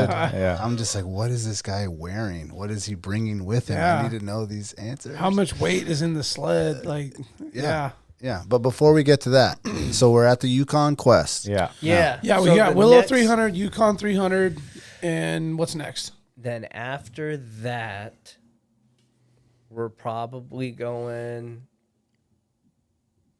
I want to say, into Iditarod. I don't That think makes there's, sense. there's Okay. really much. So those are the main. As Those are the main ones. far as main dog races, then after Iditarod, then you have the Kobuk 440, and that's like the other top prestigious. Okay. That doesn't get a lot of shine.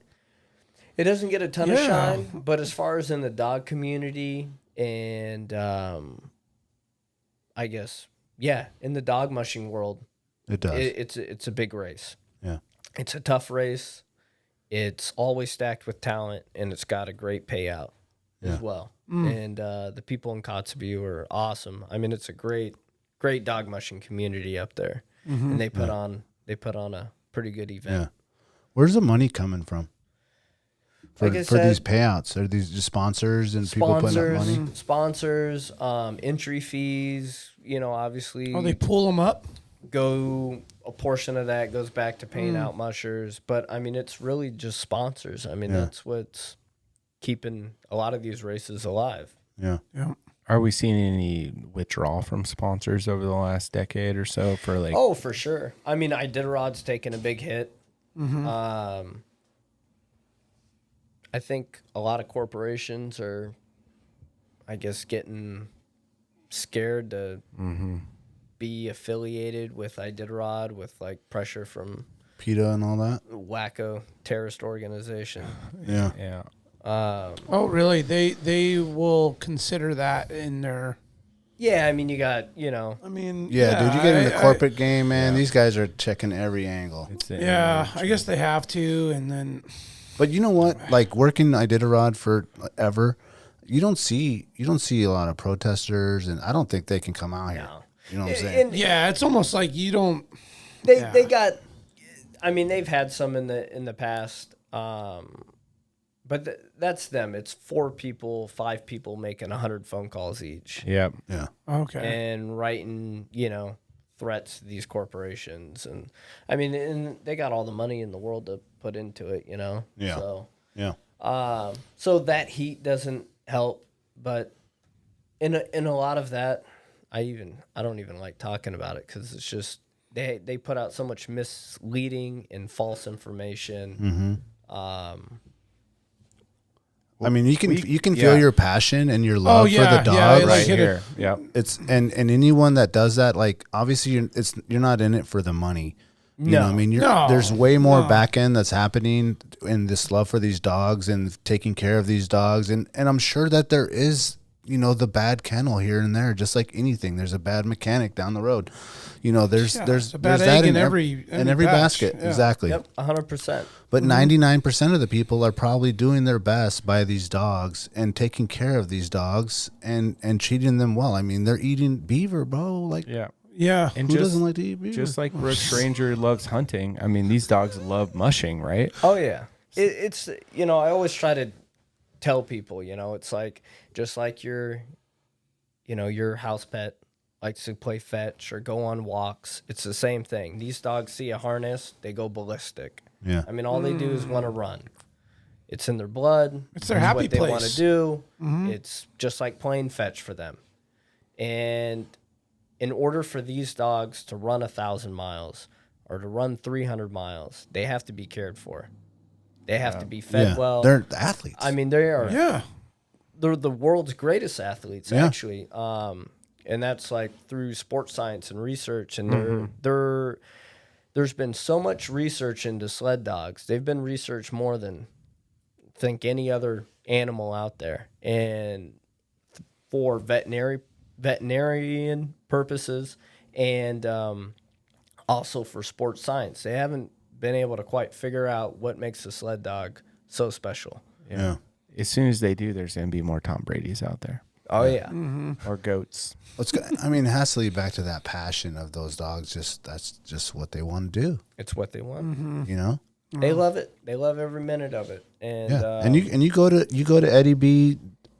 Junior's Facebook page or Instagram page, yeah. and you just see all these pictures of these dogs, and they're so happy, and Happy they're running, dogs, and their tongues are out, and they're being cared for, and obviously they're healthy and being fed well, and they're in the outdoors way more than we are, you know, and so I don't see how you can hate on it ever.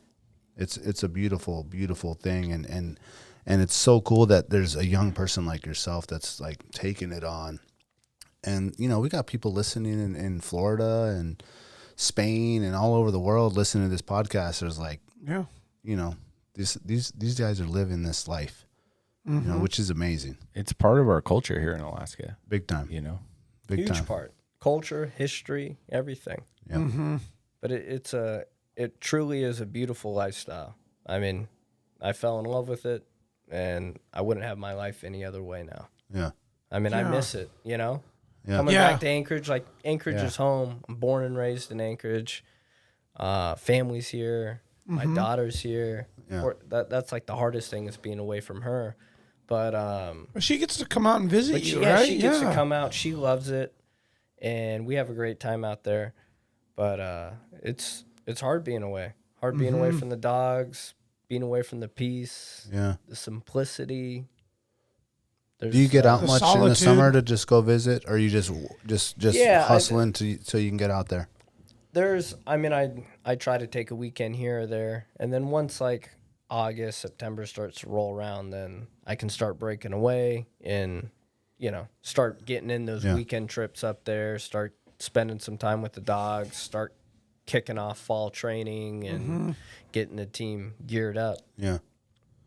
So I want to talk about some of these cold nights that obviously are normal to you guys mushing. I mean, it's just normal activity to be out there on a night, and you got to spend the night out in the middle of nowhere.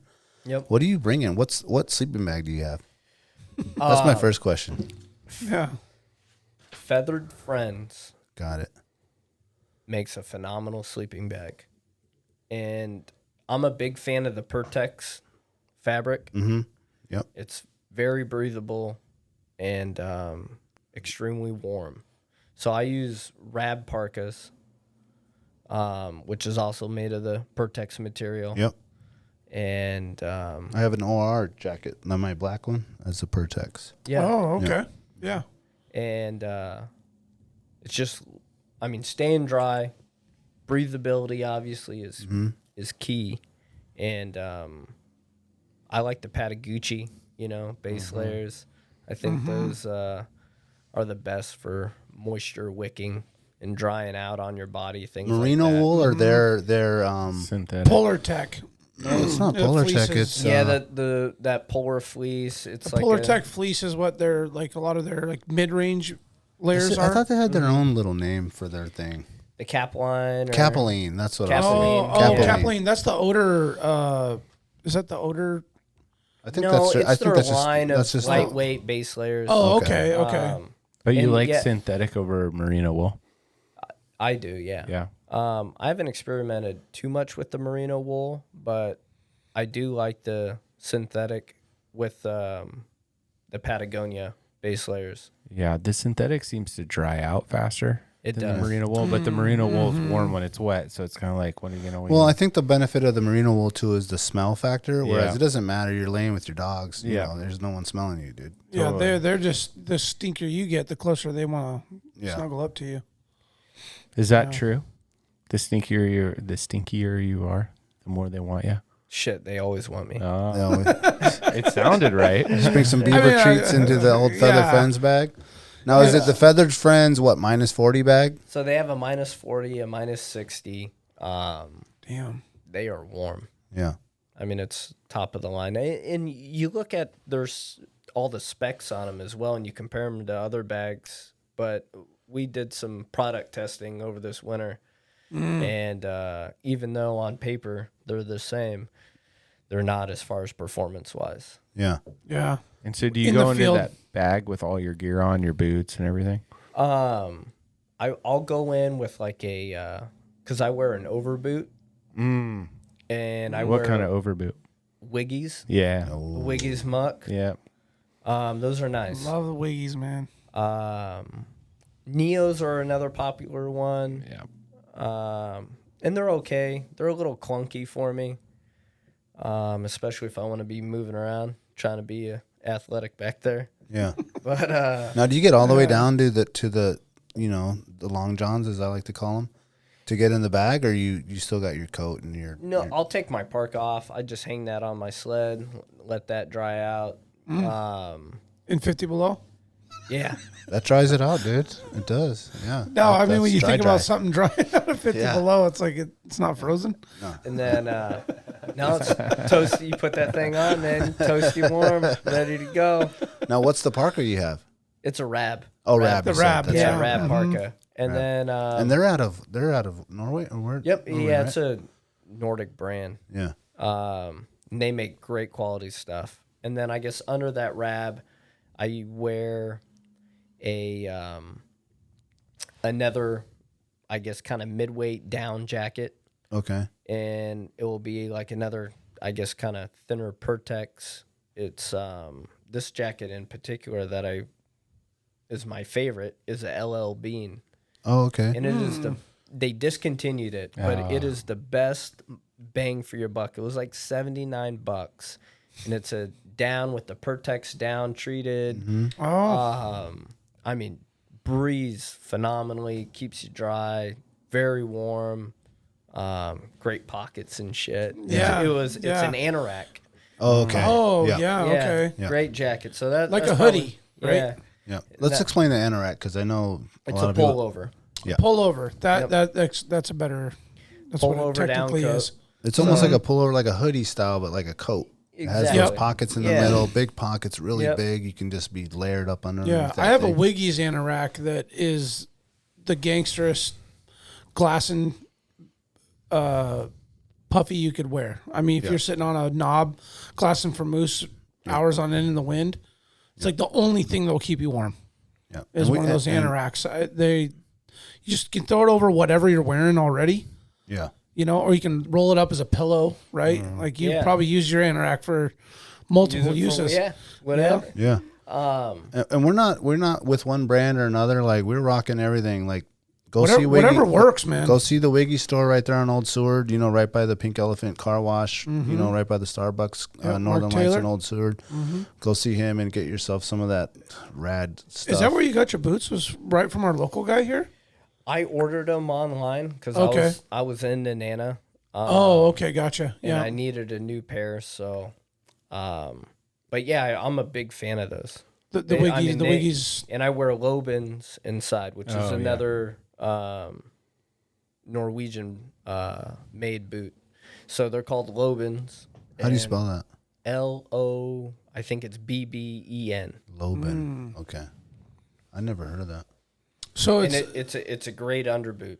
it's a good sock, and then break down the boot real quick, because you're talking about like the outer, the inner, like what is the? Yeah, I'm getting confusing, huh? No, I mean we're just gonna go full geek on So Iditarod boot I layering. like. I mean, this is what I personally use, and it is a common, I guess, combo. A lot of guys wear them with Neos, but I like to wear 2 wool socks. I wear like a thin wool sock, and then I put over like a thicker, bigger wool sock. Do you care about brand there? I found a few different ones. Some make my feet like sweat too much, Yeah. or they don't breathe as well, or they hold moisture. It seems like so. There's a few brands that I guess gotten away from, and there's a few that I found that I like. I can't remember off the top of my head, but there's some good ones at even Army Navy Yeah. that I found there. But so I wear the dual socks, then I wear the Loban boots. So they have a sole. I mean, it's a traditional boot, I guess. It's slim and it's a slender boot. like I'm trying to figure out what it looks like. How Is it does like it a compare to a Sorel? snow machine boot? And Like what? so it's slimmer than that. Okay. It's almost like a wool type material, Oh, okay. and it's It's like a sock boot. I'm gonna pull it up, dude. You Yeah. said Loban. Yep. And they make a specific Musher boot that I wear, and they're comfy. They got a good sole on them and everything like that. And then they also make an overboot for their Loban specifically, and it's actually what the Army uses. It's their military overboot, and they have like a thin. It's probably good to about 20 below. Is it this here? Is that like that? Yep. The taller ones there. Oh Yeah. man, my parents would rock these at Iditarod. Like Oh, yeah. outside, that's what they would wear. These little ones. I used to make fun of them. Yeah, they're like elf-looking shoes. Yeah, yeah. That's actually. Did you when you Elves came are over good to my mushers. daughter's birthday a year ago? We were just talking about how he was fully puffed. He was like in this upper lower fully puffed, but like casual inside puffy clothes. Yeah. That it was like, man, you're not too hot, but I think I saw those at the He doorway. had those in the front. Yeah. I thought my Yeah. dad was there.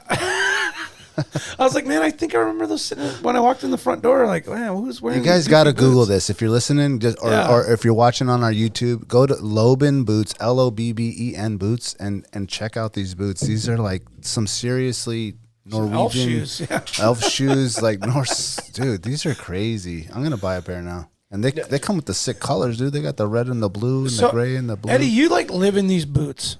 Oh, Is yeah. that right? Like, No, exactly. So that's when, like I mentioned, breathability and things holding moisture. You don't always have the opportunity to go indoors and dry gear out. So you're living in it, you know. So that's the major importance for me. And like this setup here, it works extremely well. So 2 socks, Lobans, an overboot, and then depending on the temps is what overboot I'll wear. okay. So the overboot's gonna be. Like the Wiggies muck. I'll put Can we, those. Daniel, can we pull that up? Like, Yeah, the Wiggies muck. and is this like a knee high No, they're lace up or strap up? probably maybe like a 16-inch rise or something like Like, okay. that. All right. So just like the top of your shin. Yep. Okay. Oh, And it has okay. like a Like little this guy cuff. here. And they're made. Oh, right here. Is it this one? Yes. Okay. They used to actually. Oh, but that's Some over. whack ass Okay. selections on the web for it. The Far left. those. That one. Those, Yeah. Okay. Okay. So they cinch up real nice. They're extremely light. They're made of the same material their sleeping bags are made out of. Yeah, the Lamellite. Lamellite. Yeah, and they got a Vibram sole. It looks like on the Yes. bottom. Yep. A Vibram sole. So you can Okay. put that other boot within this boot. Yep. Got it. Okay. And the 2 wool socks. Toasty. 50 below, no problem. Yep. You can run in those fucking things. Oh yeah, they're light. They look bulky, but they're not. They cinch up really It's almost nice. like a big glorified sock. Yeah. Like with a sole on it. That's how all of our sloper friends make it through the winter without frostbite as well. With those boots? Well, Or a similar over- style? Yeah.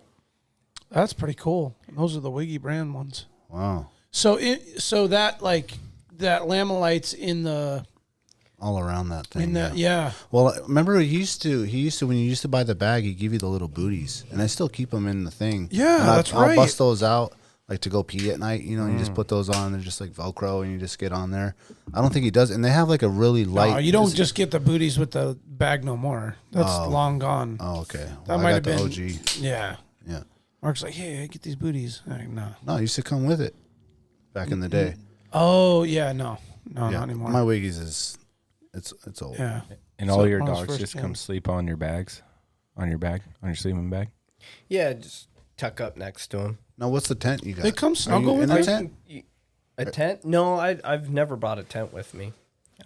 Just Are you laying? What are you laying down on the ground? Straw. So you're on the straw. The dogs are on the straw, and you go straight with the rab, right to it, So like I said, I'll usually or the feathers fan. the front Yeah, and I'll hang my park up. I wear climb bibs. Okay. I don't wear the insulated bibs. I think just the Gore-Tex shell And what's the pants? is the best way to go. I like the Mountain Hardware, makes a really nice puffy pant. Okay. It's not their... That's the ones I have. Yeah, it's got like a reinforced knee and a little bottom knee and thing right everything. here. Exactly. It's not like your typical pleated down. No, it's like puffy one looking sheet. pant. Yeah, Yeah, exactly. I have those. Yeah, it's a and mountain climbing pant, if I remember right. But really thin, really slippery, like loose. Yeah. Yep. And I forget, but they breathe well. They dry out quick. You can wear them all day. You can wear them all day. Yep. You can wear them for 3 days. Yeah. They're awesome. So I wear those with, and then depending on the All temp, day and night. I'll wear, the Patagucci base layer, and then another really thin kind of form-fitted fleece base layer legging, in between if needed, if it's like 50 below. You need a or little more something like that. insulation. Yeah. But usually just the base layer, puffy pants, climb bibs. Yeah. And they got those at okay. AMH over there on Spinard if you're looking for those mountain hardware. Yeah, those are really nasty pants. pants. Yeah, they're really nice. So you got your boot, you got the sock, the mid boot, the outer boot. Your base layer on the bottom is super simple. It's just a 3-layer system, 4 if it really needs it. Yep. Going on to the upper. So typical base layer, I like the Patagucci. Then I'll wear a fleece over Like that. a quarter zip.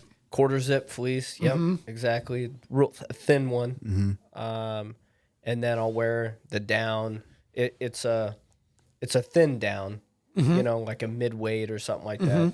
What you'd typically, someone walking around. What you town see would at wear. Costco? Yeah. Yeah. But I like the LL Bean or the other Pertex kind of mid-weight down jackets. And then I'll put the Rab parka over that. I'm going to pull that parka up, dude. Those Yeah, parkas those are are sick. just gangster. And then how about for your head? And then I'll wear a hat. And I wear usually just a fleece beanie. And I'm kind of a pussy when it comes to the cold, like 20, 30 below or colder on your face. I don't grow a beard or anything like that. I can't stand it. Can't be like Brandon, No, the full, yeah. The full grass. That thing's luscious. But It is. Thanks, Eddie. so I wear a face mask. You're making me blush. Yeah, I wear a face mask, like just a neck warmer, Yeah. basically. Put that Yeah, over. like the turtle. Yep. Is And it a Something fleece? that's- Is it a fleecy material or what? yes. Okay. I like fleece. Yeah, you gotta have that the draft in the neck protection. You can't be having nothing yeah. leaking in. You don't want no cold air going down. So it's windproof like the skiing ones. I don't use a windproof one, just regular fleece. Okay. But all your jackets cinch up, you know, real high. So you Well, get that let's protection find as this well. this parka because I'm looking at a bunch of pretty girl things here going on. Go Obviously to not the- Rab. Yeah, Go to their a lot of girlish website, figures maybe. going on there. RAB Rab. Rab parka, Let's go to all Rab Nordic parka. Rab equipment. Rab light. Then if Lighting? it's No, no. if it's real cold, I'll wear a fur hat. Oh, you will. Yeah. Now, Nice. does your Do parka you have do the beaver fur? again? Wolverine, no? What was it? Yeah, Wolverine is kind of the ideal. Nice. Okay, so Is that because of warmth, Not only or is it warm- just like a profile? Like when you're wearing a Wolverine hat, you're just a bad motherfucker, or what? no, Like, not. I mean, yeah, there's Cool a lot kid of style factor. points there. For I mean, sure. if you're wearing a Wolverine, I think that's pretty major. Right? But Well, the Wolverine ruff is Okay. key. Well, and the reason behind that is that it doesn't freeze, It right? repels water. Yeah. and Oh. moisture, Right. Okay. so it doesn't freeze Dope. up, and it's Okay. So it's taking your hot So breath. it has a performance. It's taking It has a rain and snow. performance angle to it. 100. Okay. It's just not for swag. Okay. I mean, Yeah, dude, I'm on the rabbit shit. the site here, and I can't find the sick one. I think you got to go to the Rab Badass.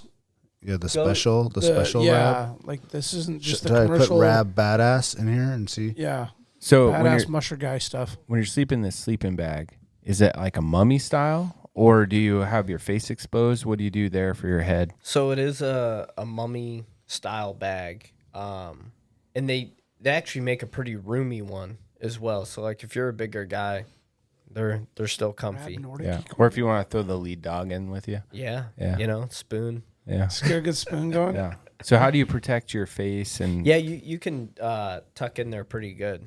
I And you're not worried about condensation? Yeah, I mean, you got to let it breathe a little bit. But those bags do a tremendous job at breathability as well.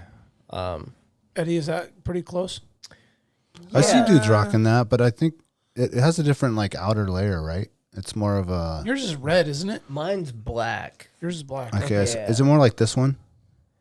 Hey, that's my boy. I have that exact same parka. Right there. That guy looks okay. class. So that's it. So it doesn't have that like when you get a puffy, it has that material that's on the outside, but this is more like a rugged, like a wetter like a. So that right there is that Pertex. Okay, that's the word I'm looking for. Okay. Yep. Dude, he looks ragged right there, bro. But this is the perfect picture, and we'll put it up on there that people that are watching, and you see he has the Wolverine. What do you call it? Wolverine ruff. The ruff Okay. around that. And then, are you rocking the beaver or the not beaver seal hat? I do not have a seal hat, but the seal hats are awesome. Beaver hats are nice. Beaver mitts are great. A lot of guys like those. Oh, let's go to gloves. Like, what's the glove game like? The glove game for me is a pair of green wool military liners. Got it. Okay. Then I'll slip those either into, it's called Midnight Sun Mushing. They're no longer in business.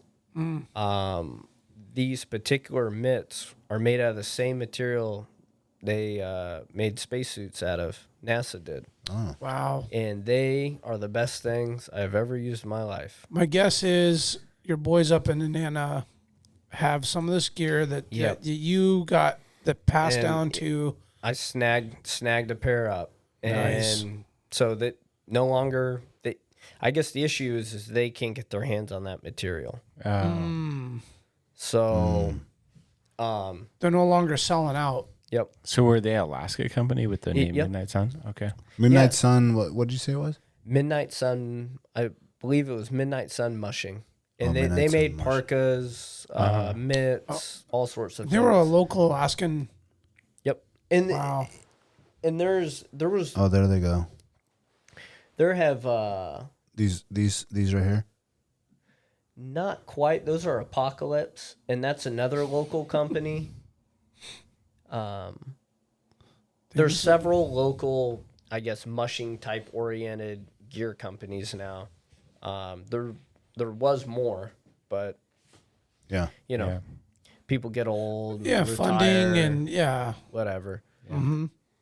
So it's like a 2 to 3 layer system on the glove. So with that mitt, you could basically just imagine like a big down mitt, and it's similar to like that yellow pair. You have those, and I would just wear a green wool liner in those real thin form-fitted ones. Yeah, that way you can pull it out and do things with your hands, and it doesn't freeze. Exactly, and you go back in. you need quick access a lot of times. And you need to be able to use your things fingers. untangled and the dogs are mixed up, or so a lash comes loose on your sled, or you just slip them off. So you want to be able to just throw your mitts off and be ready. Also, I'll use those heat lock gloves. They're the deer skin. Oh yeah. You can get them like at AIH. And basically we just bring like a big pack of those. Okay. And when they get wet, throw them out. But they're warm. You still got good dexterity. I guess, good range of motion and all that. Good use of your fingers. So I'll use those as well. Yeah. Or sometimes I'll just use those with the green wool liner and rock those, or kind of mix it up. Yeah. Depending on temps and conditions. And you probably get to a point where your hands get seasoned to a level of cold where, it's to most folks, your fingertips, you can't even feel them. Yeah, but you're just operating in it, so you're kind of used to it, right? It's 30 below, you're out there barehanded. You don't get the Costco hot hands? Putting a little warmer. No, I mean, I'm just thinking about like tying a knot or untying a knot or Exactly. trying to cut something. Or, I mean, just anything. I mean, Well, your hands are exposed, right? And then booty and dogs, things like Yes, that. I mean, yes. there's a lot of times where I'll just have like the thin black nylon liners on, or Mm-hmm. I'll be barehanded. Yeah. Booty and dogs, or like you said, you're undoing knots or getting certain gear undone or on. I mean, you can't have a glove on all the time. No, you can't. You can't. You got to gotta peel have one that thin. off. Yeah. And when you're in 50 below, it's a whole different game than 20 degrees. Yeah. Oh yeah. I mean, big everything's brittle and it wants to break and it's Yeah. stiff and So what about the headlamp? time. Lupine headlamps. Lupine. Yep. Battery operated. Yep. They are lithium batteries. They are bright as shit. I mean, it's what works the best. They have the longest lasting battery. which is huge. There it is right I there. forget how many lumens mine is. You got that But, big yep. circular badass one. You got the double or which one you got here? I have a double Is it like this one? that. Yeah, it's similar to that. It's like a Pika, I think. Is it Pico X? Maybe this one? Yeah, something like that. Lupine. Lupin headlamp. Is that like an interchangeable battery pack style or Yeah. okay? So So you I pre-charge bring- them. I bring a couple of batteries. So like the one the size of I don't know, I think they're probably 5 inches, 6 inches, maybe something like that, and by like an inch and a half or something. It's like a Candy bar almost. it's like a rectangle, big long rectangle tube. Those last like 12 to 14 hours. Like This guy on here? on a medium. Yeah, so that's a smaller one. Okay. That probably maybe gets you like 4 hours.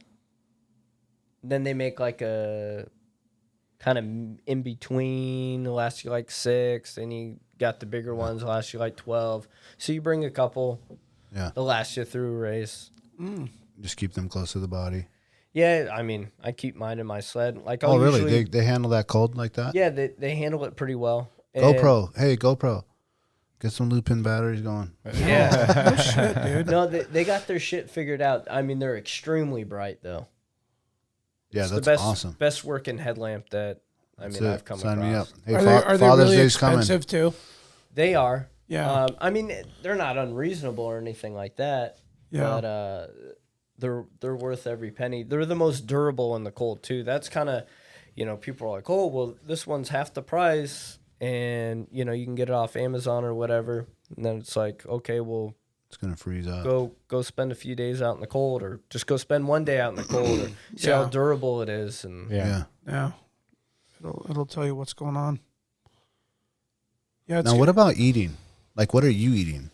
Are you heating things up? I mean, is Heather's Choice, we got a discount code. so the thing, meals are pretty good. yeah, Heather's Choice seems great. That's seems like an awesome gig she's running over there. She's doing a great job.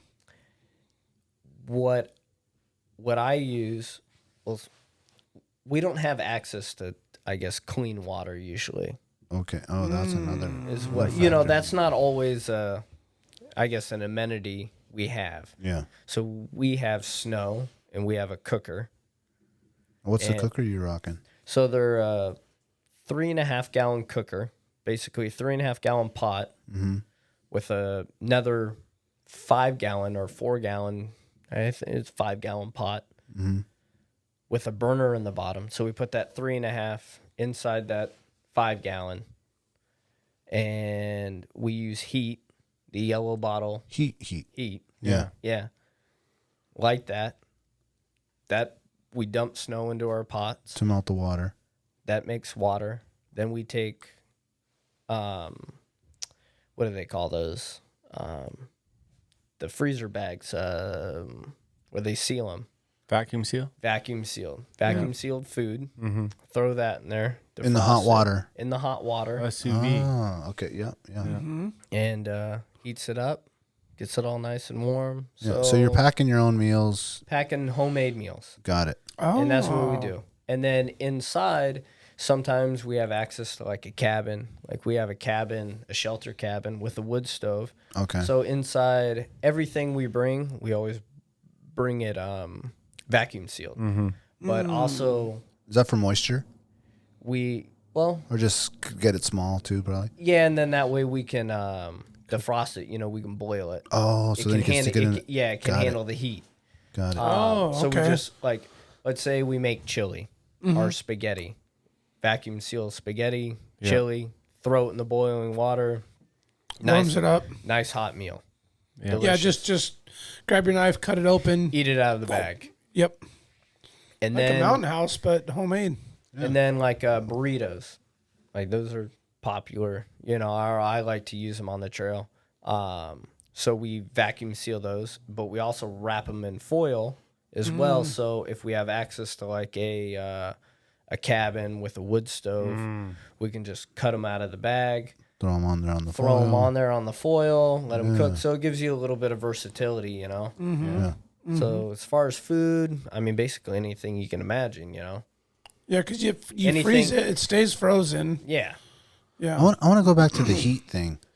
And those pots sound huge. So you're putting the heat in some sort of container and then lighting that and then putting it on top? Yes. So there's a burner inside of that 5-gallon bucket, basically. Okay. Is there a the picture on bottom your of it. Instagram that shows that? I really want to see that. Maybe. What would I say? What would I? I don't know. Maybe in one of the photos or something where I'm camping. Is this like a specific brand that makes this thing, or is this a homemade concoction that? Some are homemade. Some they sell there's a few mushing stores. There's, I guess the major one is Cold Spot Feeds in Fairbanks. It's a pet store, but they also, They specialize in that equipment. yeah, they cater to mushers as well. So Okay. Cold Spot Feeds in Fairbanks. So in your startup of all this, you were going all the way up there just to go shop at their store and check Yeah. out their products, and It's where we get a lot of our food, straw, things okay. like that. so are they like a partner in what you guys do? They no, not really for us. They're just a store, and they're just a big basically support. all mushers use them. Okay. It's where we go. It's where we get our dog Okay. food, straws, things like that. They offer a lot of great variety of different foods for the dogs, and that's like you mentioned that the 5-gallon bucket or whatever, the cooker seems so big. We're cooking the dogs' meals. In the same, yeah, you're heating that. Oh. that as Okay. Okay. Yeah, that makes So- sense. So that's the reason of the size. It's so huge. It has to Yeah. make a volume. we're of the feeding food. 12 to 14 dogs. So what's the meal for the dogs? So it's a little bit of kibble. Sled dogs are, for me particular, I don't feed a ton of kibble. It's a meat-based diet, Okay. and usually beef is the primary meat, Component of the primary protein. protein. Mhm. And then beef fat is the other major component there, and then you mix in your supplements and what have you. And sometimes that changes to, you might swap out beef for more of a, sometimes you do chicken or whatever. Yeah, mix it up. Mix it up, depending on temps, depending on what the dogs are feeling. That's great. Yeah. So much info. Those Yeah, that- intricate details of it all. That's what I liked about it the most, because you're not only a dog trainer, because you need to be good with animals. You need to know how to train dogs. You need to know how to connect with them, communicate. Also, you need to know, I guess, veterinarian Yeah. basics. Yeah. You need to be able to find injuries, locate them, work out sore shoulders, wrist injuries. Those are like the common things that happen on a trail or throughout training. Whether it's just sore muscles, knots, things like that, you need to be able to locate them and diagnose the dogs, and then know what it takes to recover them. So there's that aspect. You need to know nutrition. So there's the whole diet. Like I said, temperatures play a big role into what type of meats and fat ratios and what type of supplements will benefit the dogs. So you need to be a nutritionist. And then also you need to be an outdoorsman. needed to know, how to overcome certain obstacles that Mother Nature throws at you when you're out in the middle of nowhere by yourself. And you could have that positive mindset, I bet, at You all need to times. be, a survivalist, and then also an athlete on top of it. Yeah. And it's competitive. So Yeah, and the push, right? yeah. On top of all that. Well, like you just said, having that positive mindset. You get negative, your dogs are going to get down. Yeah, and on Start to have that, doubt. Oh yeah. and on that, like we talk about the positive mindset of the dog and their nutrition and everything, and they're operating off of that. I had a question about, like, we've been heavy promoters of CBD. I'm going to go ahead and we're going to do an ad read. I have a quick question though before I get going on that, on CBD stuff. I know that not CV, but who's the superstar dude that like won the Mackey. ESPN award? Mackey, dude. Yeah. He's Mackey's got the been a huge promoter of CBD oils and supplements and everything to go along with it. I mean, Yeah. he's definitely said there's been a lot of positive. yeah. Are you using any results. products out there? I mean, I have not. I have yet to experiment with it. how about Aaron? Has he got any? No, I don't believe he has, but I know there are a lot of dog mushers in the game that have experimented with it and have seen positive results, and even like just used them with their pet dogs, house dogs, and Sure. noticed a lot of good things happening from it. Yeah, and I would like to believe that it'll take a transition, and maybe Aaron can hook up with our guys at the Treehouse AK Yeah, at Boniface. Your one-stop dispensary located at 341 Boniface Parkway. Be sure to ask the bud tender about their deal of the day, because honestly, there's always something good on deck. And guys, listen, this is where the culture lives. At the Treehouse, their dedication to servicing consumers has been developed through a lifetime of involvement in the cannabis culture. They're committed to providing the highest quality products at whatever value your budget affords, while always maintaining the rooted principles that have carried them this far. Their focus is on relationships over transactions, and you can always depend on them to treat you with respect you deserve. Hit them up at thetreehouseak.com. You must be 21 years or older to enter the store. And I really think that this is going to end up being a huge impact on the mushing. I mean, human health is huge. Pet health is huge. Yeah. But I wouldn't be surprised if in 5 or 10 years, this is like a routine supplement or a routine addition to a diet. yeah. No, I wouldn't be surprised at all if it was a standard issue thing in every kennel. Yeah. And I think about, like, we talk about temps, right, Eddie? What the cold does when you have an ache or an injury, or Daniel, you can, I mean, let my knee tell you. yeah, Eddie, you've got injuries too. Oh, yeah. You boxed, you played football. You're you were an athlete growing. Broken back. Oh, I you're got broken 4 back, screws dude. and a metal plate in my leg. I got it all. It gets cold out there. I mean, that shit's got to flare up Frigid. when you're out there, huh? Oh yeah, knees, joints, back, everything. I forgot about the broken back, dude. Yeah, Should we get into that story? I was out there sending it. It's full send, full send. Yeah, I mean, because I had a little tenure at time where I rode snow machines with Eddie, Yeah. and he's one of those guys, little Dossolini, dude. His best friend Doss. Doss is one of the baddest ass snow machiners. He's not a pro racer. I mean, actually, wait, I take that back. Hold on. He did do some snowcross. He did do some snowcross. And he did Iron Dog. Did Iron Dog, finished it. Yep. So And he was competitive. I mean, that's pro. That's competitive racing. Either way, this is like the dude you want to get behind. Like Josh mentioned before, like Chad. Yeah. The guy that was like, he led it. You left the truck. You got back to the truck behind his snow machine. Yep. He's the lead dog there. But Eddie rode with Doss. And you don't just like ride with Doss. Doss is He's gone. a And phenomenal backcountry rider. Extremely technical. I mean, this guy is he's a wizard. He'll get you into some shit. Machine, yeah. So the back break. You guys went to, was it Grandview? Was it? No, we were up there at Squirrel Flats. Oh, Squirrel Flats. Okay, Yeah. so same general area, 20 mile. Yep. Placer. Yeah, and then we were up high marking around up there and having fun. Clouds started to roll in, flat light, and I was making one of my last little rips and started high marking up and started kind of looping around and starting to make my descent. And next thing I know, there's a little cornice in front of me. Freaking gassed it, and just I landed so hard that it compressed my spine. Oh. And I had a compression break, and it crushed my T11 vertebrae. Brutal. And that was done. How'd you get out?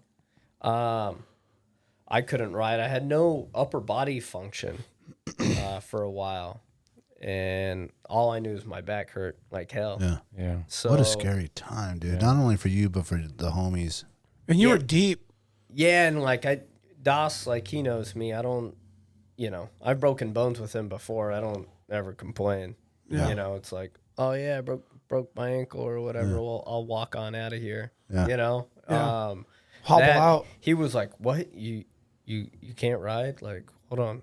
Like what's Something's really wrong? And Yeah. I'm like, yeah, I don't know, man. I think I broke my back. Like, Yeah. Oh, gotta, wow. something's bad. That's a strong statement. Yeah. They put me on his sled, and I rode like a little kid, holding on to his handlebars. And they had 3 machines. There was so much snow back there, and we were way up there. 3 machines go in front of us to kind of punch a trail. And I remember it was hell getting out of there. Kept getting stuck. Mm-hmm. And then, just rode me all the way back to the truck. I remember it was Valentine's Day, and I was supposed to take my girlfriend at the time out to dinner. I was like, I'm going to go riding, and then I'll be back, and we'll go out to dinner. Don't worry, whatever, just a quick ride.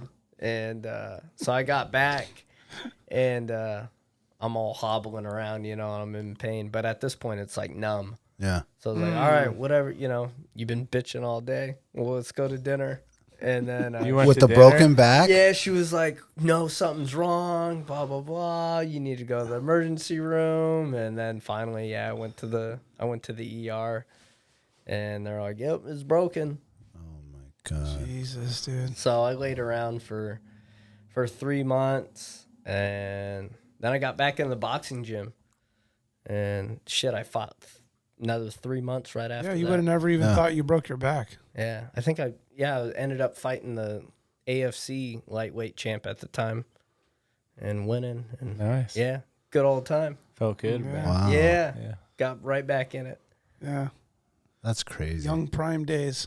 Yeah. Yeah, I wanted bad, him to dude. share that because I couldn't do that I now. had just met him around that time, and he was so nonchalant about breaking his back. I'm like, that's a pretty major fucking deal, dude. Your back is your everything. Yeah. And it's feel like it. yeah. So you when you're out there in those 40, 50 below nights, Oh yeah, rolling around in your bag with the dogs or, doing your thing every once in a while, you kind of feel, it's just an everyday thing. oh, right. It Just just achy. You just get used to it. you get used to it. Just Just like normal. my ankle and my leg with the metal plate and the 4 screws. It has its good days. It has its bad days. Mm-hmm. Yep.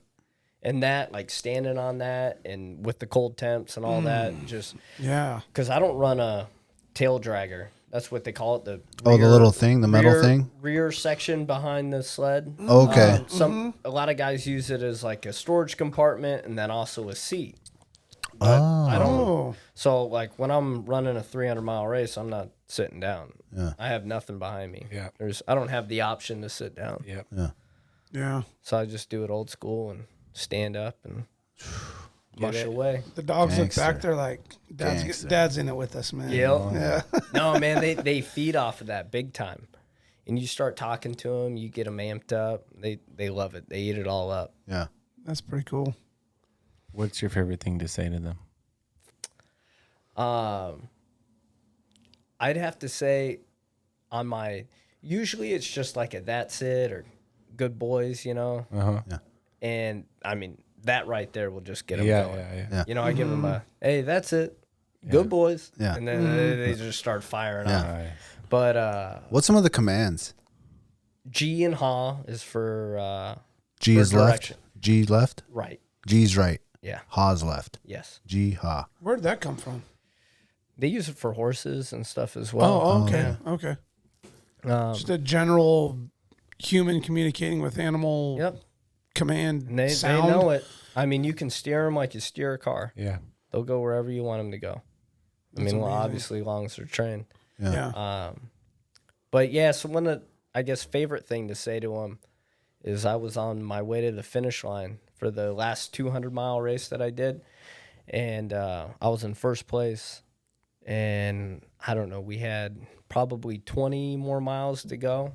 So this is about 2 hours on the trail. What race was that? So this was the, they called it the I Didn't Rod.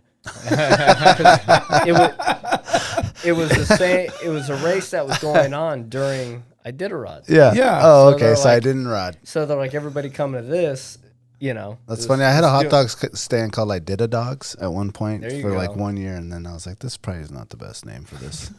Yeah, totally. Good call, Yeah. man. A little awareness. Yeah. That's not good. No.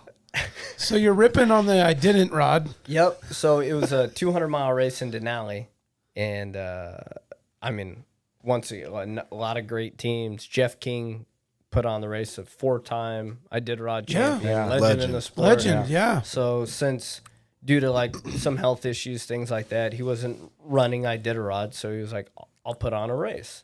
And Jeff has been known to do this in the past as well, to put on dog races and just help promote the sport, Always get being more part involvement. of it. Mhm. Yeah. So big shout out to him as well. But so yeah, they put on this race. I'm like 20 miles from the finish line, and I was like, "You guys want to be champions?" Ooh. And they just freaking ate it up. I mean, barking, screaming, charging. Wow. And I'm Yeah. like, oh, shit, we got this, Let's go. you know? And so I start kicking, running, pumping. And now, anytime I call them champions, they go ballistic. Like, we're at the kennel, we're at their, you know, in their circles, at their dog houses. You know, I'm like, how's my champion? And they just start freaking out. Wow. Wow. So it's impressive when I'm out there on the trail and I start talking to them, and you know, you keep yourself entertained. You're Yeah. out there for, you know, in between each checkpoint, it could be 10 hours. It could But you don't be- feel lonely. You got your dogs. Yeah, it with could you. be 12 hours, 5 hours, whatever. But it's all quiet, alone time, just you and them. So, like I said, a lot of self-reflecting, a lot of just keeping yourself entertained. What the hell am I doing out here? A lot of thoughts. So Man, that sounds real nice. was that Oh, the it first does. first time you brought home the jewels, or? Yeah, so that was my third dog race, and it was my final Iditarod qualifier. I had the Okay. Willow 300, the Quest 300, and then I did the 200 race in Denali.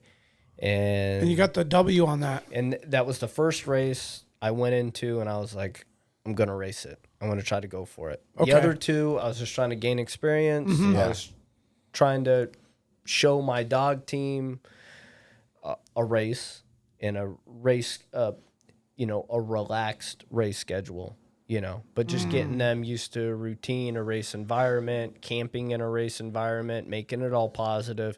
That way, when they know they're getting loaded up and we're going to a race, they're like, oh shit, this is fun. We're going to go have a good time with dad, you know? So on the third race, I was like, all right, we're going to race this one. I'm going to run a real race schedule. And that's what we did, and it ended up working out in my favor. And your dogs responded. Oh yeah, I mean, It's like almost they were waiting for you to like hit came the alive. pedal, Dad. Yeah. they came alive, and I have a What's the lead dog's name? Blunt.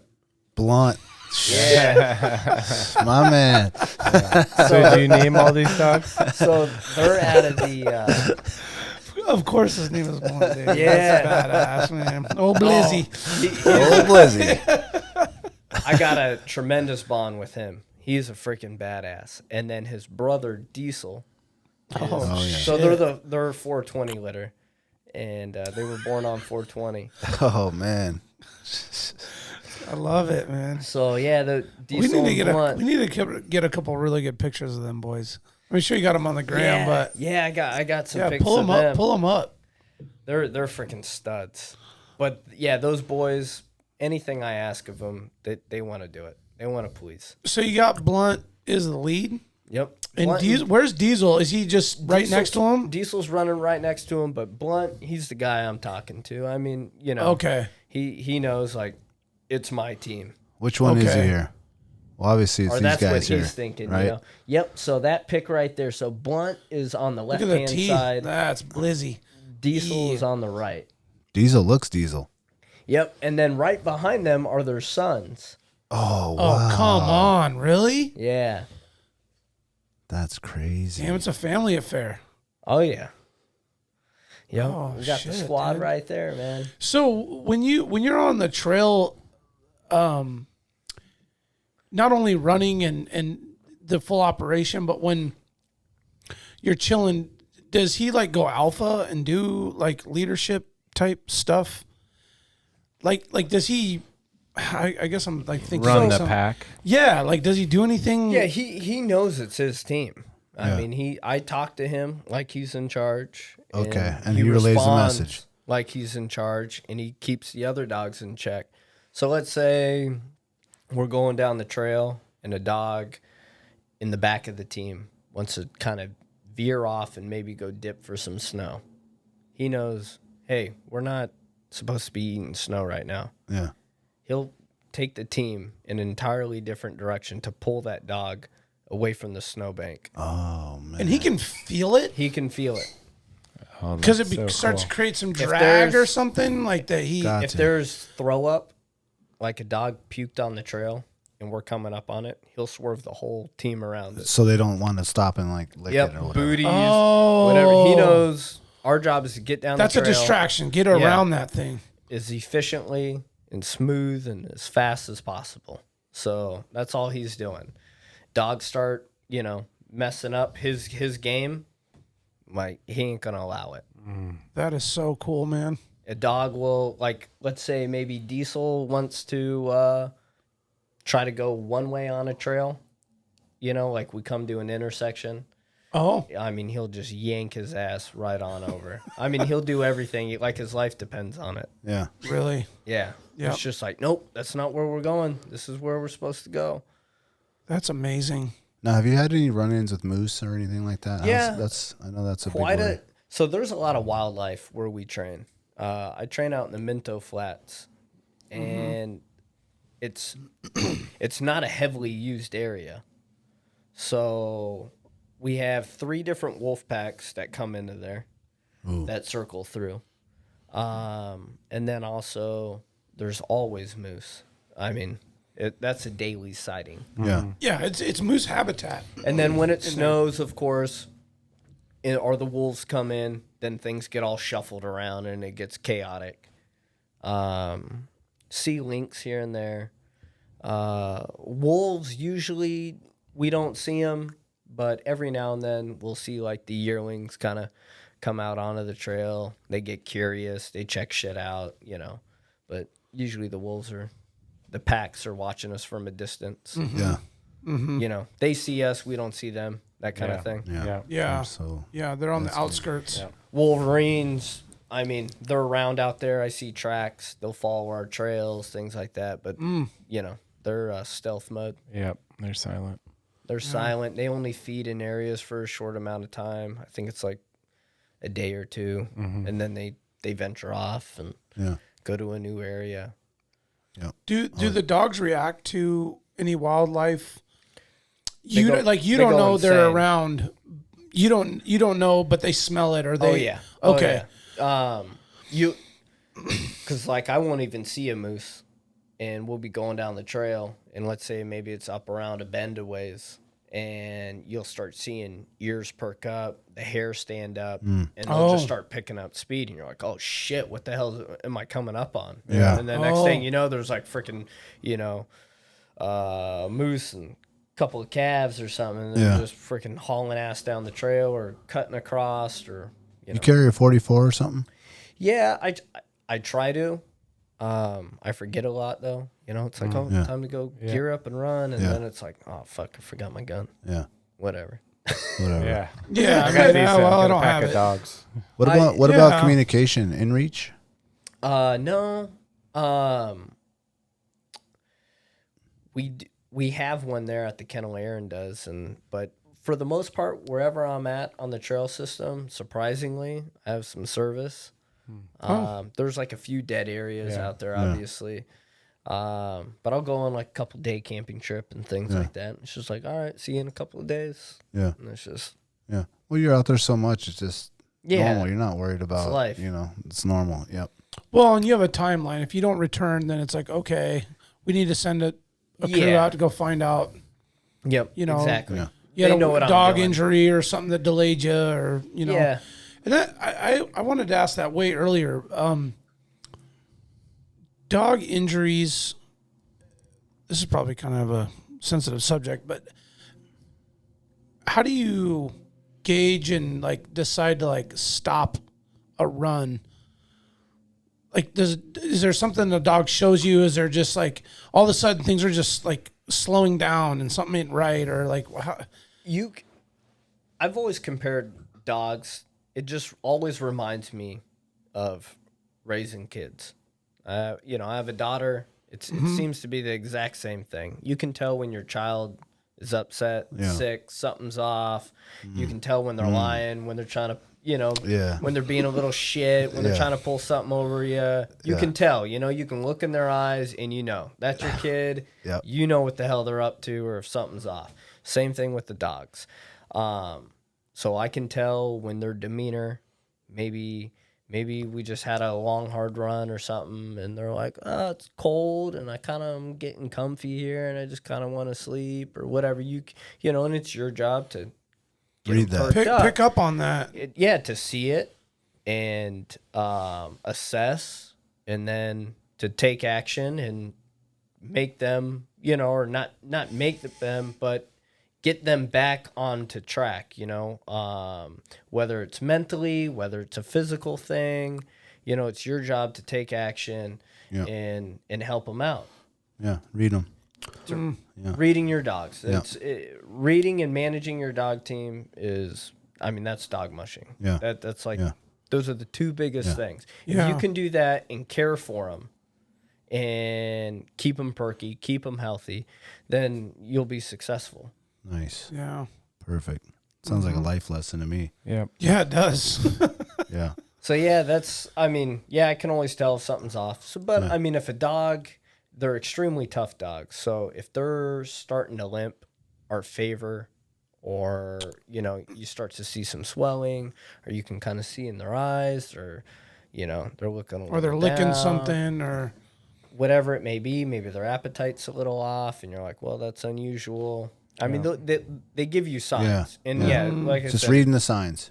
it's your job to pick up on it. And so if a dog starts showing those and it's limping or whatever, then it's Time to do a checkup. Yeah, it's time to park, time to rest. And they have a phenomenal recovery rate, and sometimes all it takes is a massage. Sometimes it just takes a little ointment, a wrap, something like that. Yeah. And that dog can be back in a couple hours. wow. And that's just, shows why they're the world's greatest athletes, Yeah. Yeah. Mm-hmm. That's a great word. Their recovery Analogy. time, their appetites, what they can do. Running 1,000 miles in 8 days That's crazy. is I mean, that's an insane. incredible Badass. creature to be able to do 1,200 something like miles that. a day, or that's 120 miles a day. There isn't a piece of machinery that you could.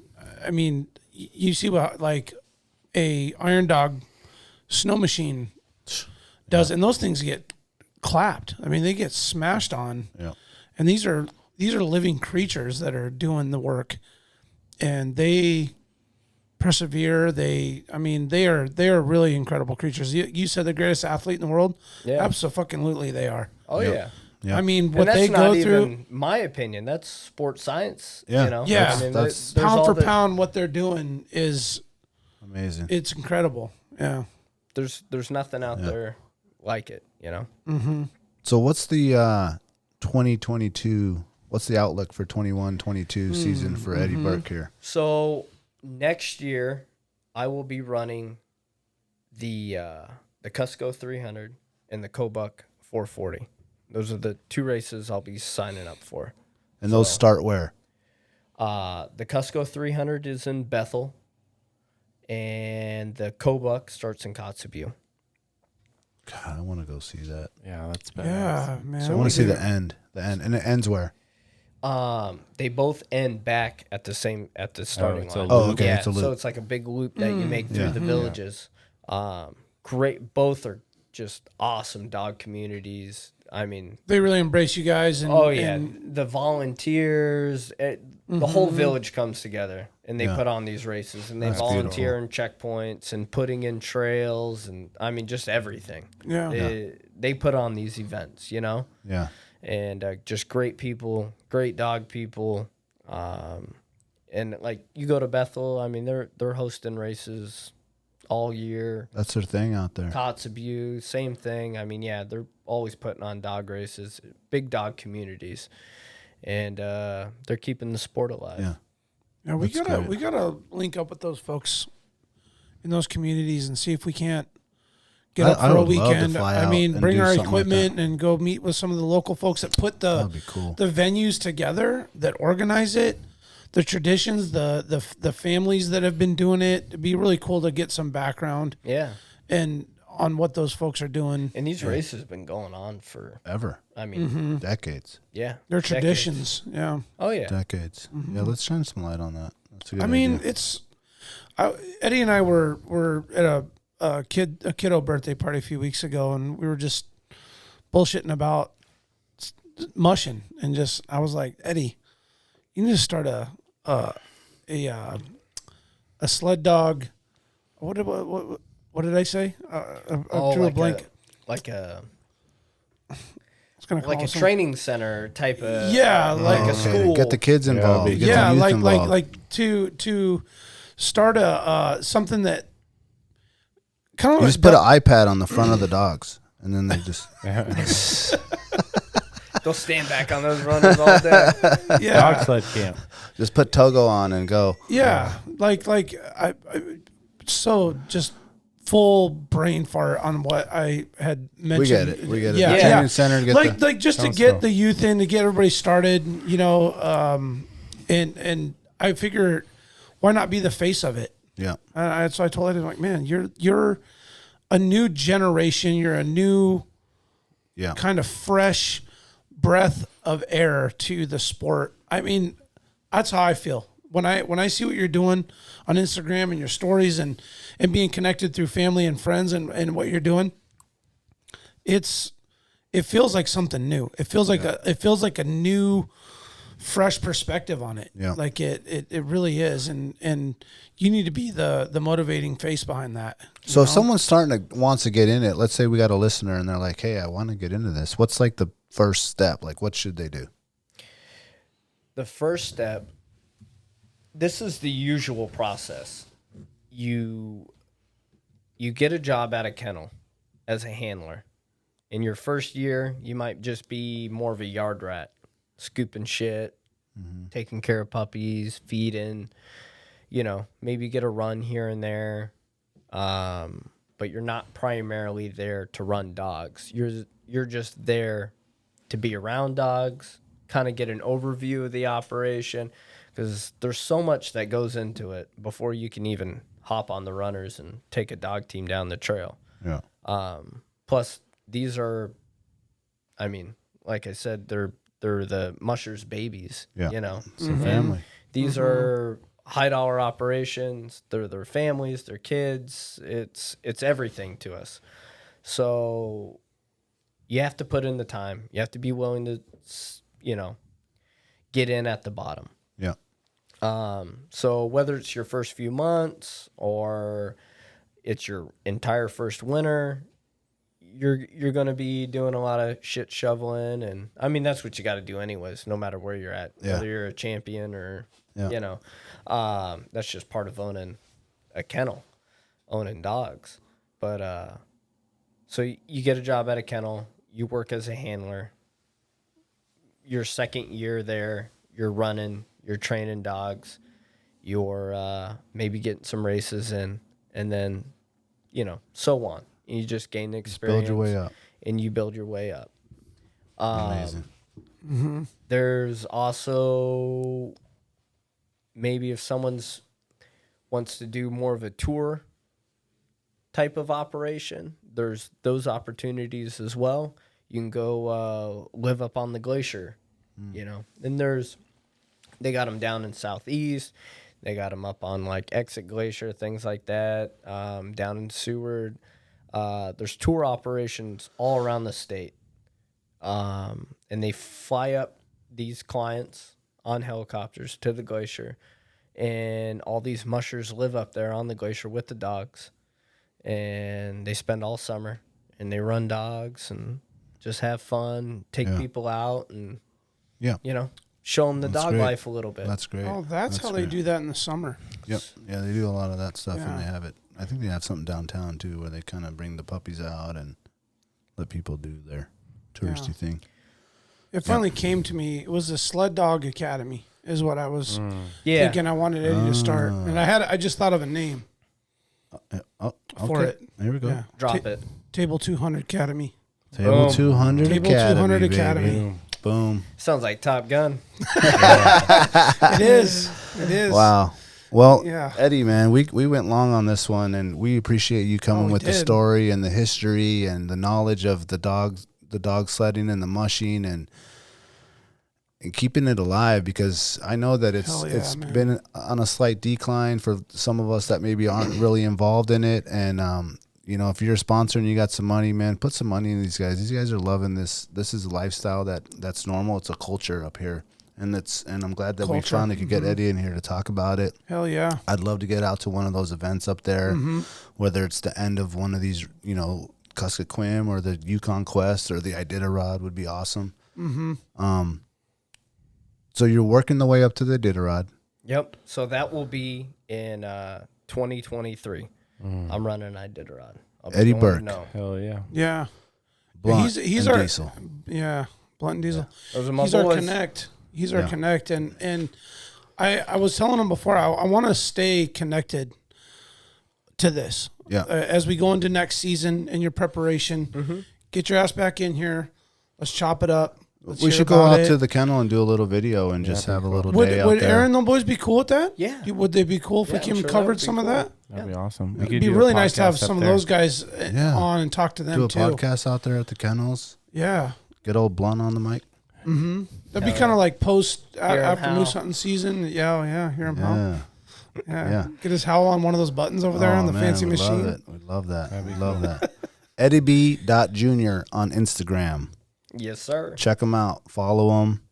Follow his thing. He's posting all these cool pictures of his dogs and the races and living that Alaska lifestyle, that culture, that's something that maybe a lot of us didn't know about, and now you do.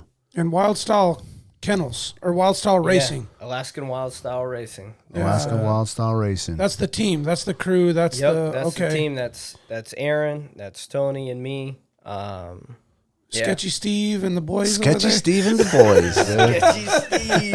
Sketchy Steve. What was the other guy's name? Bob Dover. Bob Dover. That's great. That's my boys with Table 200. Okay. Yeah, great dudes there. But all right, great stuff. So the last thing I want to say is, you want to be champions, boys? Ooh. You remember my speaking to you of what I call your overcautiousness. Are you not overcautious when you assume that you cannot do what the enemy is constantly doing? Total Truck Accessory Center. Go check them out at 7700 Homer Drive. They're your one-stop shop for canopies, spray-in bed liners, LED light bars, and more. Total Truck. TheTreehouseAK.com. Located at 341 Boniface Parkway. They're your all-in-one cannabis and CBD store. Ask the bartender today what the strain of the day is to get your 10% off. Lawn Pro AK, your year-round professional property maintenance. Cutting lawns, but not cutting quality. Hit them up at lawnproak.com. Double Shovel Cider Company, located off of Arctic and 58. handcrafted Alaskan-made cider. They also got a tap room downtown on the corner of 5th and E. Check them out, doubleshovelcider.com. Anchortown Dogs, located across from the 4th Avenue Theater in front of the historical building. Look for the blue and gold umbrella. Get yourself a legit reindeer dog. Tailored Restoration, helping Alaskans restore their dreams. Voted #1 in the state since 1972. Water restoration, fire restoration, remodeling, cleaning, anything that you have to do with your home, inside and outside, give those guys a call or check out tailoredrestoration.com.